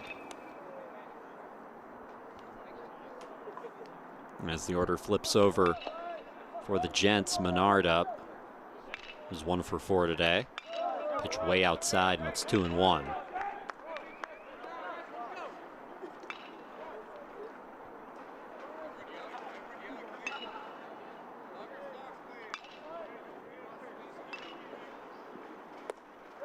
Make it 3-1. So not what you want up 6 runs. But still, realistically, no harm done. I don't think Jennings is trying to be cute right here. Has just lost a couple of pitches arm side. It's a nice job of responding with a strike right there. And with a 6-run lead, you can afford to just get a get-me-over pitch. Not worried about Menard punishing anything, even if he was to leave the yard, which is still very unlikely. It would only be a 5-run ball game at that point. As that's fouled off to keep it at 3-2.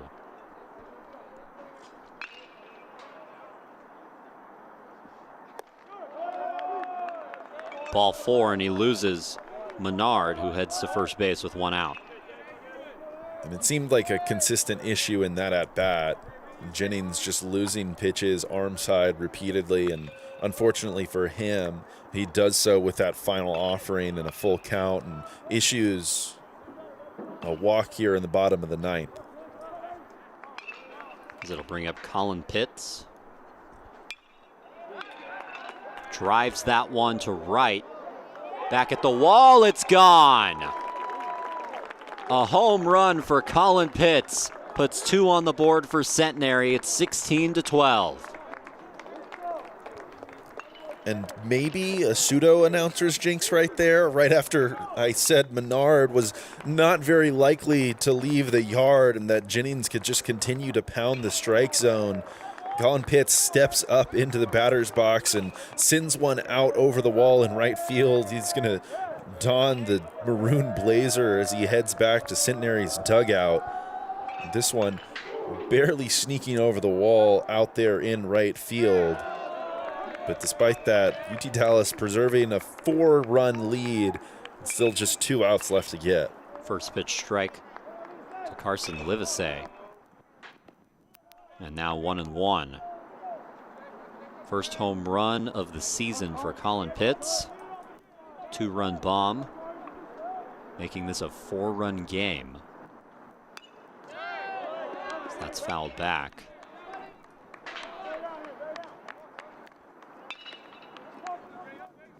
As you see the wind, those flags blowing to dead center, so maybe your announcer's jinx was forcing that wind to guide some of these baseballs out. I don't know if I've seen an announcer's jinx that was fulfilled by divine intervention, but it kind of feels like it right there. Those flags blowing out to center right field, and I think you're right. Certainly got into the jet stream and carried out of here because of that. Foul tip, strike 3. Centenary down to their last out, and it'll be Alex Miller. 1 for 4 today, was hit by a pitch the last time he was up. Grounded down the line, and that's the ball game. UT Dallas wins once again against Centenary, this time 16-12, as they take 2 of their first 3 here in San Antonio. UT Dallas will next play the Trinity Tigers tomorrow with a 1 p.m. first pitch, and then they'll be back to Richardson. Centenary, on the other hand, more work to do today. They'll play the Trinity Tigers. A game that was supposed to start at 3 p.m., unlikely to be the case. We'll make sure to see what time that game will start, and we will be here for it.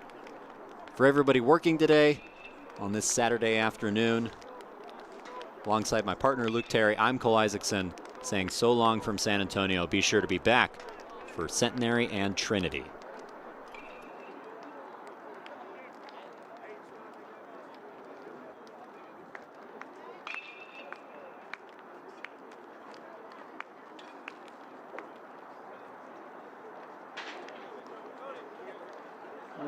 Final 4.